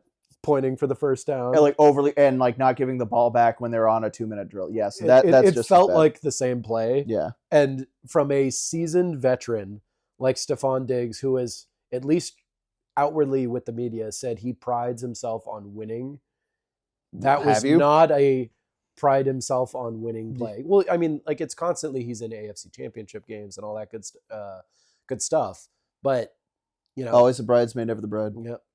So, and I'll end on the Pats off season on the other two obvious pieces that won't take him much time.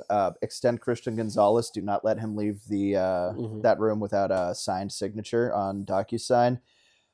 Or I don't know how they do contracts. I'd rather, if I was signing an NFL contract, I would want to physically sign it, not a DocuSign. Yeah. But then also draft offensive line and defensive linemen ad nauseum. Like almost alternate between the two. I have never felt more strongly about that as I did in past several seasons for Seattle, where we just had years and years and years of mediocre offensive lines and frankly defensive lines. And then all of a sudden we started drafting those guys and look what happens. You know, and the reason that I feel so strongly about that is that for years, San Francisco and Los Angeles did exactly that. And they were beating the brakes off the Seahawks for a few years. I'll admit it, hand up. We were getting our ass handed to us. And clearly the current regime of McDonald and Schneider have got their head on straight with that. Yeah. I got to move on. Let's talk about, and I know you didn't love this topic when I brought it up. What does this do for the post-Brady legacy for the Patriots? I think it's ever evolving.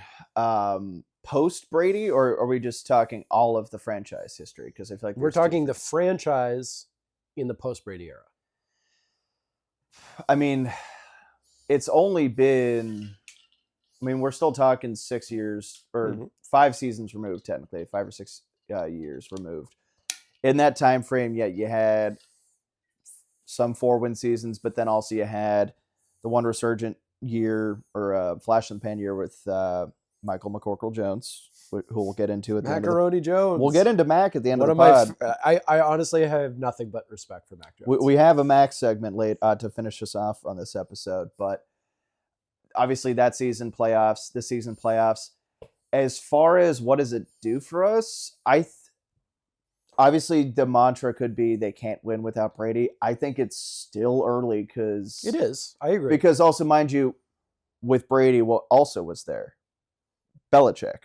Mm-hmm. So you're realistically only looking at Brady went the immediate counter that has to get brought up is that Brady immediately went and won with Bruce Arians. Yes. Immediately. Like first year. I'll never forget that story of Brady accidentally breaking into Byron Leftwich's house that first offseason. I don't know if you knew. I do remember that. Yeah. I do remember that. Yeah. Brady, don't do that. But I think it's still too early because you're still only now. This will be upcoming your third season post Belichick too. Mm-hmm. And I think you do have to, even though like there's always who is it more, Brady or Bill? I think now clearly you can say it was a lot more Brady, but ask me that question again at the end of the decade if they still haven't won a Super Bowl, because That's fair. That's fair. because I think we're now in this new era with Drake May, with Mike Vrabel, because unless this next season goes disastrously wrong for Drake May, I think he ends up they pick up his 5th-year option, they end up extending him. I think Vrabel will be the head coach for the foreseeable future. So I think the key pieces are there. Let's see what happens. I think it's way too early to say they can't or cannot win without Brady, because they can clearly get to the playoffs with the right pieces. Yep. So it's early. I actually really appreciate your point on that. Because I have brought up this argument a little bit as a hater, but I think it's also additional that it's worth considering, because Brady, and I have always said this to you, that Brady is the greatest of all time. And without Brady, you've won 0 Super Bowls, pre-Brady and post-Brady. I will agree. We're that you are 3. Yeah. You are in the infancy of post-Brady. However, you're 6-12 in Super Bowls. That's a number. We're not 6 or six out of. I was going to say not 6. Whoa. 18 Super Bowls. You know, the Patriots love to hoist that they've been to 12 Super Bowls, that they've won 6, but they don't like those stats right next to each other. That's a 500 winning percentage. Because either a win would have had the most Super Bowls, but a loss, we now have the most Super Bowl losses. Yes, for sure. And so, like, teams like the Steelers now have a stronger argument to being the greatest franchise of all time, because they have lost fewer Super Bowls and they still have 6 rings. This is on camera, me realizing that, not thinking about that previously. Oh, that hurts. Yep. And so, you know, obviously the Steelers have been middle of the road for over a decade now. What do you mean? Tomlin is a fantastic head coach. He's a playoff coach. Gets to the playoff first coach. round exit yes. coach. That being said, you can't ignore that the Patriots have not proven that they can win without Brady, pre or post yet, and that they have the most Super Bowl losses of all time. This is kind of I'm gonna very briefly parallel here, is the Jordan versus LeBron argument.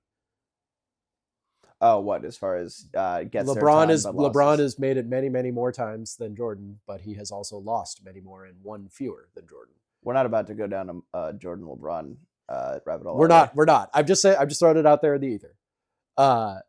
However, where do you lie on that? I lean slightly Jordan personally. I'm not going to answer, because if I answer the way I'm going to answer, we're going to have a 3-hour-long pod. LeBron. Anyways, and so this is why I think Drake May's 3rd season and the Patriots next season against a very good schedule, it is going to tell what is going to happen for the next 5 years. And, you know, like, obviously this team could completely retool in 5-10 years. We could be talking about a completely different system, completely different roster. And, like, there's no way for us to predict the future on that. But in this current iteration, this current system, next year is going to tell us, like, barring like I almost said Mac Jones, Drake May catastrophic injury that just completely, like, kaputs the season and puts it on hold till year 4. Well, hold on now. You still got Josh Dobbs or Tommy DeVito. Hey, I love me some Tommy DeVito. Come on now. Next season is going to tell us a lot. Gabagool. Moving on. We have to briefly touch on Seattle's legacy as a franchise now. And so I want to lead this segment. Is Seattle, since moving to the NFC in 2002. Oh, you saw that picture? That they're the same thing as the Philadelphia Eagles. Are you gonna cover it? Because I can. So the wording on that is slightly wrong, but it's very similar. They both have made 4 Super Bowls, 1, 2, lost to the Patriots in 1, beat the Patriots in 1. Let's see if you can go band for band with this one. Yeah, I don't remember it off the top of my head, but very different teams, but very similar historical statistics.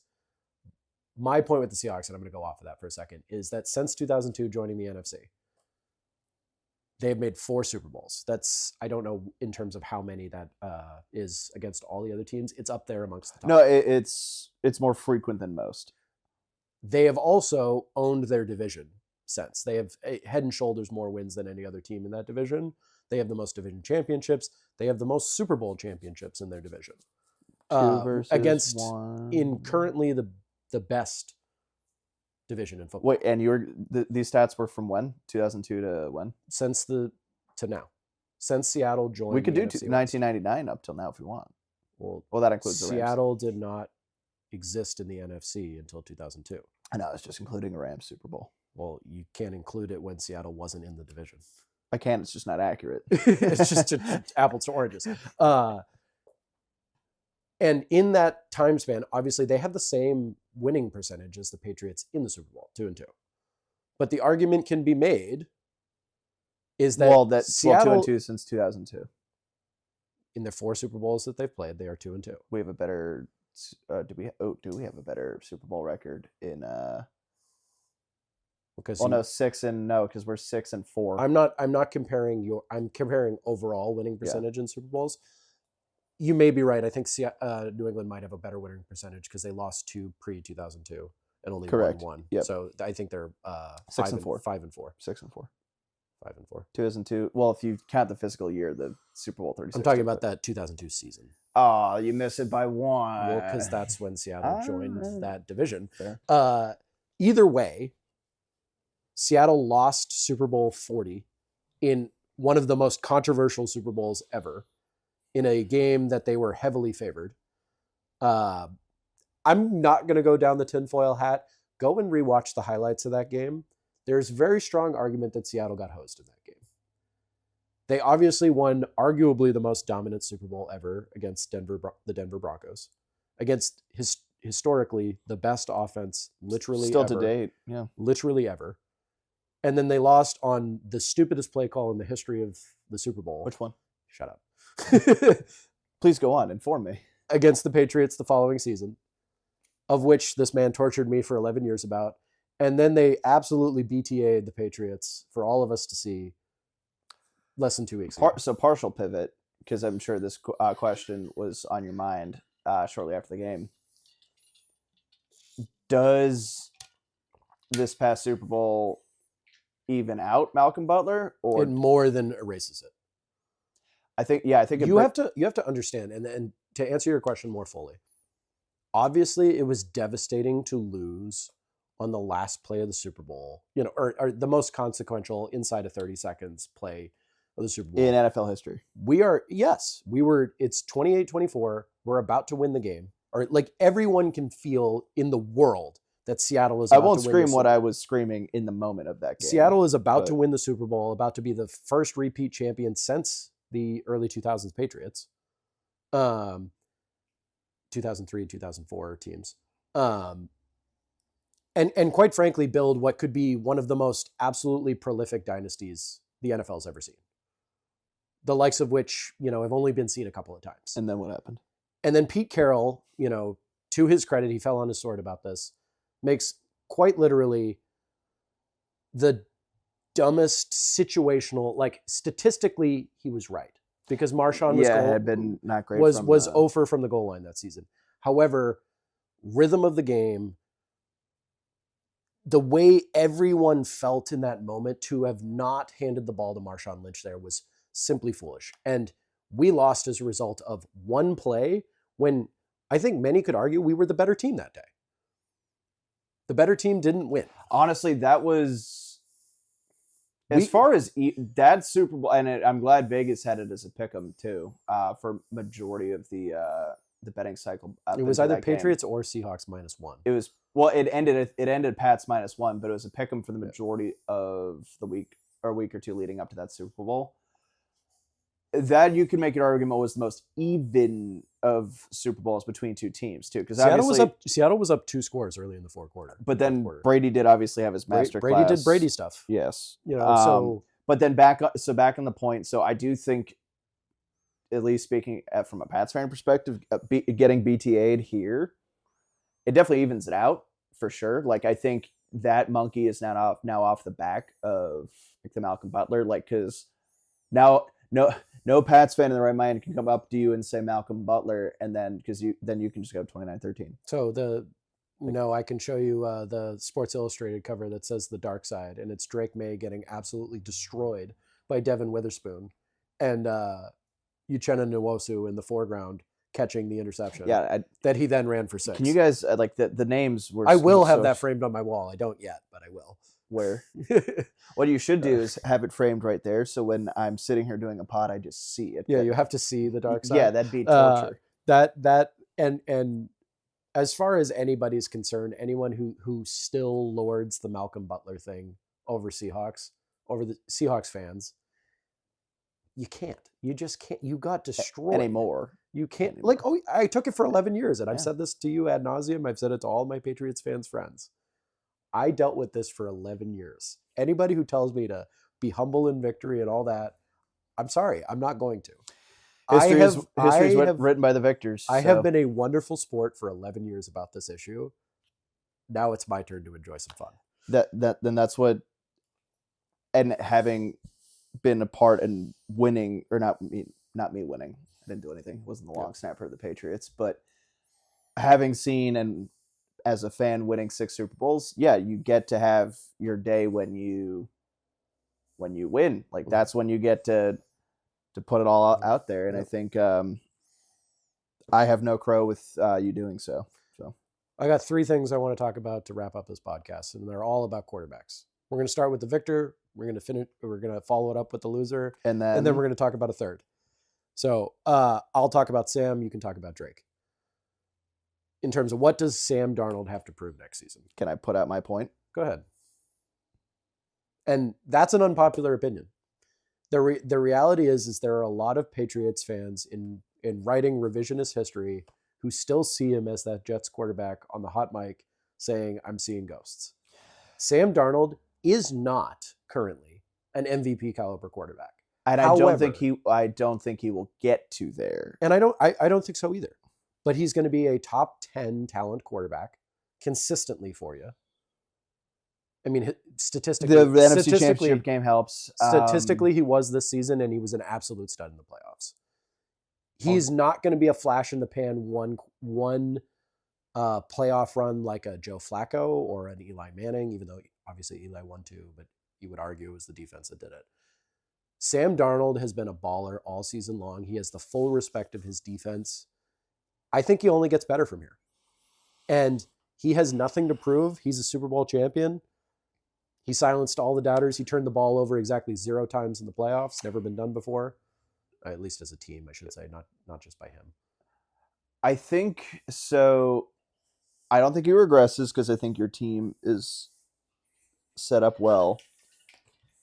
I'll give you top 12. Top 12. I think on certain days he can be a top 7. Like the NFC Championship game was great. He outdueled the MVP Yes. in the NFC Championship game. So, but as far as his ceiling, could he get a little better? Sure. I really don't see too much at this stage of his career. I don't see too much more improvement. So for me, and this may come off as backhanded, but I promise it's not. He is now in this current iteration, forget the absolute crater of a franchise is that the Jets are, and he obviously didn't play for the Browns, so I'm just saying the echelons of the Jets, the Browns, the Panthers, what have you. Forget that. Of which he played for 2 of those. Yes. He is and I'm going to say it, I know it may piss you off a little bit. He is a Jared Goff that can win. That's this wrong. current iteration. That is so wrong. That is so wrong. Well, but that also shows me your opinion on Jared Goff. He has 5 times the arm talent as Jared Goff. He's better than Jared Goff right now. I'm just saying there has never been a point in Jared Goff's career where he is better than Sam Darnold. Where Sam Darnold is now. No, God no. Darnold's peak is much better than Goff's. I'm just saying those guys feel like to me like they are good. So, but I don't see them becoming great. I feel like George Bush, the first one. Read my lips. There is a non-zero possibility, and this is a reach, but I'm not saying it's a guarantee or even a likely possibility, but there is a non-zero possibility where Sam Darnold in the next 1 to 3 seasons is a top 3 MVP candidate. I don't see that. The reality I is that he took his early season lumps. Yes, he had one or two bad games. Really, if we want to be honest, it was one really bad game against the Who was NFC Championship runner-up, the Rams. He threw 4 picks. Say, if you literally just delete that game, his numbers look unbelievably better on the whole season, and he's easily, I think, a top 5 MVP. How old is he now? He's 28. So he's just entering his prime. So next year you're building on a Super Bowl ring, a 0 turnover postseason. You're telling me a guy who threw for over 4,000 yards, high 20s touchdowns. I don't remember. I mean, 4,000 yards is not anything it but once was. right now it's the top echelon. Unless you're a Chicago Bears quarterback. 4,000 plus right now is a top echelon starting quarterback in the NFL.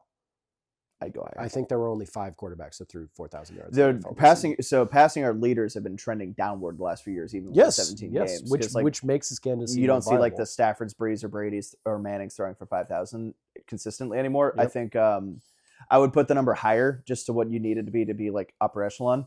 I think he improves. I just don't see with what else is out there MVP wise. He was 5th in passing yards this season with 4,048. There were 6 4,000 yard passers. So he barely eclipsed 4,000 in a run first offense. Yes.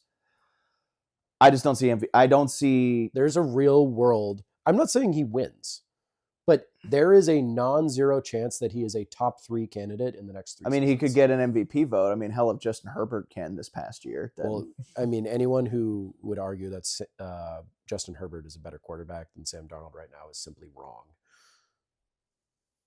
Are you pausing to get my take on that? Or? 3 points in an NFL playoff game. Yeah, no. I think Herbert's a big what-if case at this point, but we won't go down to Herbert. Sam Darnold has won the most games in the NFL the last 2 seasons with 2 different franchises. What's been the commonality between those 2 franchises? Him. The answer is him. I'd like to see the Vikings went 9-8 without him. The Seahawks went 10-7. I'd like to see what both teams missed the playoffs. I'd like to see what Darnold would do in that Chargers offense. You could make an argument that so Sam Darnold historically has played in these last 2 seasons has played for very good defensive teams. Has done what he needed to do. It has been had a true number 1 wide receiver option. 28 wins in 2 seasons, regular wins. Regular season wins. 31 total. It matters. It matters. Hey, you were always the one spouting the argument for me or with me for Tom Brady on postseason wins. So still am. You can't turn that around and not include Sam Darnold's postseason. I can. wins. It's just not fair. Yeah, it's just a completely illegitimate argument. Let's move on to Drake, though. Sure. What does he have to prove next season? Do it again. And it is doing a lot of lifting in that sentence. Because define.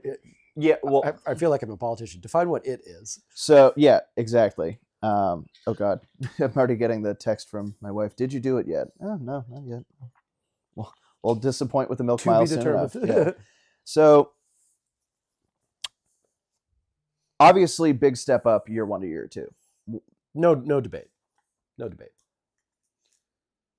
The schedule will be harder. We all know that. This typically happens Certainly. with teams that go from worst to first and then see a 3-year. Like I had already said that they are going to try to do the same thing the Commanders did the year before, and then the Texans did the year prior. Kind of saw the same result of that year 3. Texans were terrible. Hugely made the playoffs. Regression year. Very obvious regression. Regression year, but still in the picture. Commanders. Last year, the Texans were hardly in the picture. Well, and by picture, I mean playoff picture. I don't mean contending picture. There's a huge difference between making the playoffs and being a contender. And like this year, they were a contender. So, and then the year before, they were not. And then look back at the Commanders this year. Now, obviously, kind of an asterisk here because Jaden Daniels did miss some time, but also an asterisk. That's just kind of how he plays. You're going to get hurt. He plays high risk football. So, but they were worst to making NFC Championship game to then missing playoffs. So you could also argue that was one of the weakest versions of the NFC in recent memory. Sure, but still looking at it, just cut and dry. They still made an NFC Championship game after having a terrible year the year prior. Sure. I would like to see Drake May be a better version of what the Commanders did, clearly, because that would mean make the playoffs. But as far as making it back to the AFC Championship game, I'm not holding out hope because obviously you're going to have the Bills. I don't know how much cap space the Bills have. The Bills will find a way to reframe. It's going to be tough because new head coach, obviously still same OC. There's still some problems, though, internally there between their owner calling out McDermott, saying we didn't want to draft that guy. So I understand that the Bills are a question mark. they're not totally a question mark. It's just more so. What I want to hone in on is what is the minimum standard for you in terms of what Drake May does or what the Patriots do as a team next season that defines Drake May is that guy? Double-digit wins. Double-digit wins is what gets it. Well, there's a few pieces. Okay. Double-digit wins. Make the playoffs. Obviously, start with winning your division. That's the first and foremost. But just 10 wins, however you get it. I think 4,000 yards is a good standard. Shoot for 43, 44. 30 touchdowns. Preferably single-digit interceptions, but that's not ideal. So you want a repeat of his statistics this year, which is that's essentially what you're describing. Repeat the statistics this year with this upcoming schedule. I like that take. I personally have if from a team perspective, I have one litmus test. Have a competitive divisional round game. If you make the divisional round and you play competitively, like Drake May plays competitively in that game, even if you lose, then I think Drake May is the real deal. Because coming off of a Super Bowl run, it really is difficult to get back into it. Yeah. And I will give Drake May that. And he's going to go through a obviously much harder version of the NFL next year than he did this year. Yeah. Everyone's going to have, the Patriots kind of with the target on their back because they're the AFC top dogs, at least, they made the Super Bowl. Yeah. You got to give them their flowers. 100%. So every team's going to, mark that game on their calendar as well as if they're playing Seattle.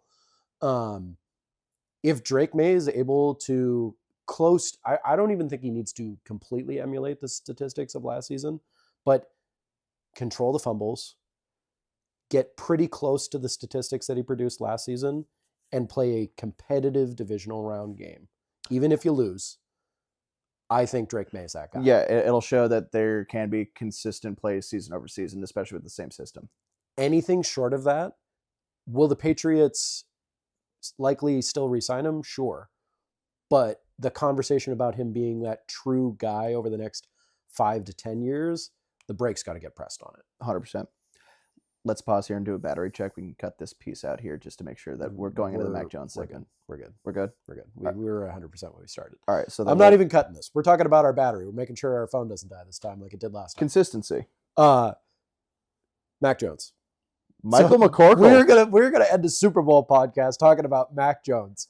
And the reason for this is the kind of emerging thought around NFL quarterbacks getting drafted into a terrible situation, being forced to start in a situation where they probably shouldn't start, and teams, frankly, putting them in situations where they can't possibly or are extremely unlikely to be successful and getting a chance to rewrite their story. Like Seattle actually thought that this was going to be the case with Geno Smith. Obviously, it didn't really work out. But Sam Darnold is the They didn't write back. clear-cut example. Yeah, I'm going to leave that alone. Geno Smith, the Raiders are picking first in the draft. I'll keep it at that. And Seattle won the Super Bowl. Sam Darnold proved you can go from this like really, really, really rough start to your career as a top-tier pick. He was the third pick just like Drake May was in the NFL draft to... Third or fourth. They were fourth. Third or fourth.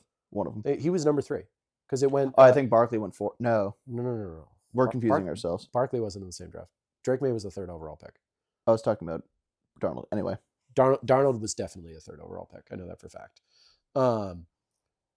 You go from, franchise situation where you just simply cannot be successful possibly to now you're top of the mountain. You're Super Bowl champion.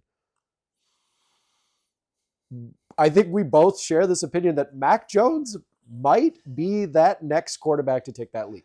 his play with the Niners this year it brought a tear to my eye, because for anybody that's I followed, can't believe I'm talking about the Niners and Mac Jones. to cap off a Seahawks Super Bowl pod, yeah. I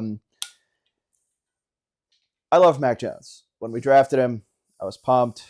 I would scream Macaroni Jones whenever I could. I was the guy who coined that name, and I have consistently called him Macaroni Jones. This man was yelling Mac Jones at random Ravens fans at the game we went to. I was wearing the jersey. You were wearing the jersey. Yeah. My Twitter profile up until actually yesterday said Macaroni Jones. I just changed it to Drake May the other day, or yesterday. I was at that playoff game that they absolutely got eviscerated, and Bills didn't punt whatsoever. So I was through and with the Pats in the Michael McCorkle Jones era through and through. Man from Duval County, Florida. I do think he has potential, but I only think it is with a handful of teams. And if you don't mind, I've got a few of them here I think he'd be great fits for. Can I hold that point for just 1 second, because I do want to hear this.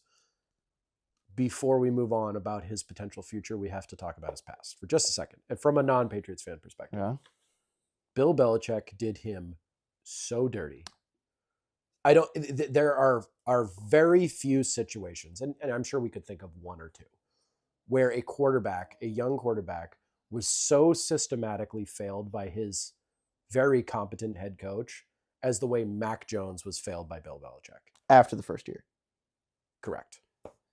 Because I mean, the Matt Patricia offensive coordinator situation. Wait, what do you mean? You're telling me that A career defensive coordinator. so you're telling me that having Mac Jones go from a Super Bowl winning offensive coordinator to then having a defensive coordinator being his offensive coordinator? That's a recipe for success, my brother. Mac Jones, the San Francisco 49ers had a game the last week of the season, which we'll talk about this in a second. I want that to be the final point of the podcast. Where they played for the 1 seed. They played for the 1 seed in week 18, despite all the injuries that we know San Francisco had. Well, it's their own doing, you know. And don't get me wrong, Brock Purdy's QB1 there, at least, from a contractual standpoint. But Mac Jones played like QB1 for a Mac lot Jones of weeks played there. some real good quarterback for the San Francisco 49ers this year. He did. And they would not be there playing for the 1 seed in week 18 if he does not exist on that roster. For his career, he pulled a Matt Flynn and earned himself millions of dollars. That's a great comparison. Earned himself millions of dollars to set himself and his family up financially for the rest of his life, just off those few weeks alone. And I would love to see him prove that he can be a true QB1 in another team. Tell me which team. So there's a few, and there's a few that's going to make sense and surprises. So I'll go down the list in which I wrote them. I simply looked at across the NFL landscape and said, do I see Mac Jones as their QB1 to start the season? Sure. Now I say start because that may tip off where I think he could go. Okay. Cardinals in the what kind of offense? The air raid offense. So I don't think it happens, but I like the pick. Well, they're moving away. They're moving off of Kyler Murray. The major trade that's being spouted into the ether in the NFL is Kyler Murray getting traded for mid-round picks, and the team targeting him actually was the Jets. So,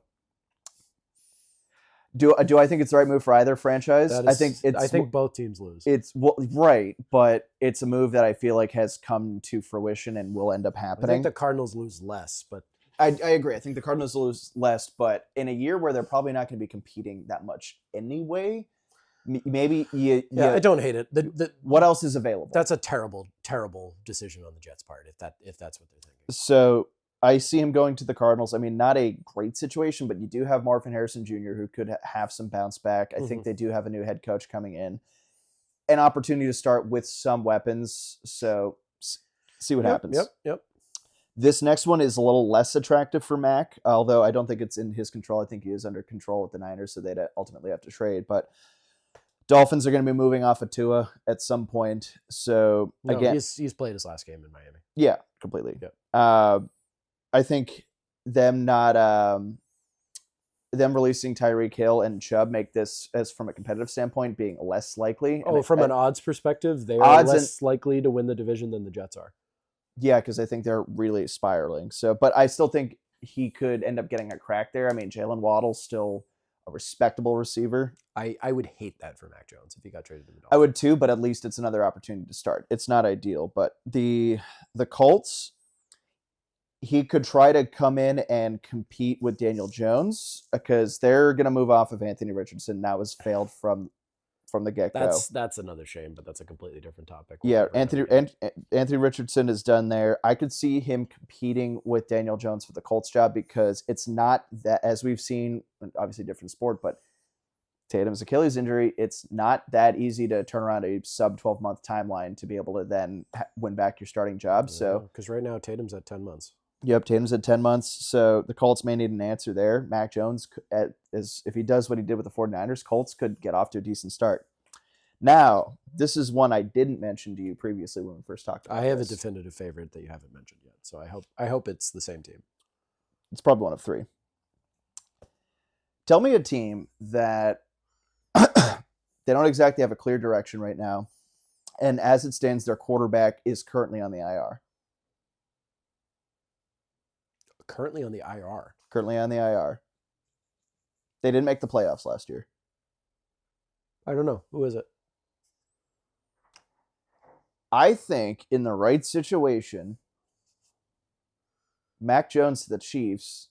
No way. Hold, no. Their backup right now. No. Hold on. Their backup right now is Gardner Minshew. I don't think the Chiefs want to. I would hate that for Mac Jones.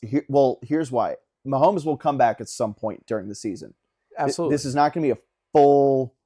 This is not going to be a full season for Mac. It's another realistically. Oh, I hate that. It's another 6 game. I hate that. 6 to 7 game start. I think they do end up potentially signing Tyreek on a prove-it deal to come back to the franchise he started with when Mahomes comes back. That might be a storyline to watch out for. But I'm not going to discount that possibility. But if that's being said, so then you arm Mac Jones with Tyreek Hill. I think they do have a question on whether or not Kelsey comes back. That's a coin flip. It is a coin flip. But say for this sake, he does. You got Travis Kelsey, you got Tyreek Hill playing in Kansas City. That's not a bad another 6 game stretch. Just there. I don't hate him coming to Kansas City from a weapons perspective. I hate that from a career progression because then you're just he's not getting a true reset. No, exactly. That's why it's not ideal, but it's. I have a clear-cut favorite that is different from any of the teams that you just. Well, it's probably going to come up to one of these two. And can I? Well, tell me if it's one of them. Which one? They didn't make the playoffs. NFC didn't make the which playoffs. division? It would give it away. Well, I have 2 of them written down. Which one? Go ahead. Tell me your 2 teams. Vikings and Falcons. It's the Vikings. It's 100% the Vikings. And the reason why it's the Vikings. The Falcons have got way too much crap going on at the quarterback position right now. Like they're in purgatory. Are they bringing back Cousins or no? I don't think they are. I think they're cutting him. I think they're cutting him, and then there's Michael Penix. So I really hate that situation for Mac Jones. The reason why I like Minnesota's already got the defense to be prepared to win now. They went 9-8 in one of the better divisions in football. Like 2 teams in their division made the playoffs, and the Lions won, I believe, 10 games, if not 9. And the Vikings went 9-8. No team had a losing record in that division. The Vikings were a quarterback away from being a legitimate playoff team. Mac Jones immediately solves that problem. And I guess you keep Justin Jefferson happy. You end the failed J.J. McCarthy experiment. And quite frankly, I think you sleep well at night, knowing you've finally figured out an answer from the blunder you made with Sam Darnold. They also just fired their GM too. I think for me I'm not even a big Mac Jones fan. I just wish him well. Like that is the best destination for him from a situation to come in as the true starter of the franchise. Of these 1, 2, 3, 4, 5, 6. Of these 6, yes. I think a big asterisk though is: do you think Justin Jefferson decides to wait it out to figure out who the quarterback position is, or do you think they make a move to move him? If they trade Justin Jefferson, I don't like it as much. However, I think Mac Jones proved enough last season that if I'm Justin Jefferson, I had literally the best season of my career having Sam Darnold throw me passes. And Sam Darnold is, obviously he's a Super Bowl champion now, but there were a lot of question marks, and he was really content with Sam Darnold as his quarterback. Yeah. I bet he would be now. I think he would be very content seeing a Sam Darnold level talent in terms of like project coming in, but like has clearly shown he can win games. Mac Jones. A Mac Jones to Justin Jefferson NFC Championship TD would break me. Honestly, I love it. I really like if I'm a Vikings fan, I want this to happen. Skull. That being said, we gotta be done talking about Mac Jones. Yeah, done talking about Mac Jones, and I think as far as wrapping up that Super Bowl performance by the Pats, and honestly that year, I think, and I alluded to this on the prior episode of the pod too. I'll end this episode on my end with this. If you and I had sat down at a conversation and mentioning the following for the Pats season, coming off of firing Gerard Mayo and the dumpster fire that was. Mm-hmm. 17 total wins. Sure. 9-0 on the road. Sure. You'd have an MVP candidate. Sure. You win head coach and assistant coach of the year. Which, question mark, sir. Assistant coach, I think definitely. But they still physically hold the awards, even though, what was her name on the, did you see the NFL awards? And the award goes to Mike Verbal. That wasn't the worst name malfunction of the night. And we are not going to say that one. I guarantee you that. That wasn't the worst football of the night. No. AFC East champions. Yep. 2 seed. Mm-hmm. And a Super Bowl appearance. If you said all of those things would happen. I think we both would have thought you were on crack. Yes, correct. I will take what this season has given me. Obviously, we got so close and yet seemed so far. And in the end, it didn't really matter. Ayo. Like that? Shout out Lincoln Park. Shout out Lincoln Park. I'll take it. I think we're not done. I think this offseason will be crucial. They need to nail the draft like they did this year, because if you look at this year's past draft to 2024, 2024 is not beyond Drake May is a dumpster fire. They need to have another 25 if they want any shot of repeating the level of success they had. I'm looking forward to not only them pursuing another AFC East title in a 10-win season, but I'm also looking forward to our episode in Seattle when the Patriots travel to play the Seattle Seahawks in what will most likely be a Sunday Night Football rematch. I hope it's the opener. I don't. Obviously, the schedule hasn't been released yet. I want to see the banner get raised. Well, I'm greedy. Do you think? Well, do you think the rest of the nation would want to see a potential repeat of that game? I know you would, but that was not a fun Super Bowl for people to watch. So the offseason could change things. Yes, I think both teams are going to retool. Like the Patriots could very well be better next year. We'll see. There's a very much I think it's a coin flip chance the Patriots are a better roster next year than they are this year. The coin flip was heads too, by the way. Anyways, I think it's possible. We got to close on this. Seattle's magical season. So I'll ask this question to you as a proper way to end this. What does this Super Bowl mean to you, or both? Seattle's back, and Seattle could be back for the next 3 to 5 seasons as legitimate, like Super Bowl, like. Not, I don't want to say favorites, but legitimate. They are going to conference championship games for the next 3 to 5 years, potentially. The coaching, the GM decisions, the drafting, the free agency, all of it has been spectacular the last couple of seasons. And the play on the field and the culture within the organization is clearly, everything is in the right place right now. Now, Seattle's season, we got to talk about the way that they magically wrapped it up. They walked what I've been calling the Golden Road. The Golden Road. Week 18, like I alluded to earlier, they played against their division rival San Francisco on the road for the 1 seed. Controlled the game 13-3. You would argue, like on paper, it wasn't a score-wise blowout. If you watch the game, it was never close. They take the 1 seed. They get the first round bye. Week 1 the division round in the playoffs. They get to host, again, the San Francisco 49ers, and they absolutely destroy the 49ers for everybody to see in embarrassing fashion. 41-6. I was sitting right here for that. Yep. Awesome game. I posted Seahawks games twice, and the average margin of victory is 35 points. Super Bowl 48 and the divisional round. They followed up with hosting the NFC Championship game against their also division rivals, Los Angeles Rams. Win a close one that honestly could have been not close, bar that kind of controversial penalty, and earn their right to the Super Bowl. They go to the Super Bowl, and where do they play? The San Francisco 49ers, their bitter rivals, home stadium, and they have an opportunity to avenge Super Bowl 49's agonizing defeat against the New England Patriots. This was, the old joke of this was my Super Bowl. This truly was my Super Bowl. And Seattle's fans are known as the 12s.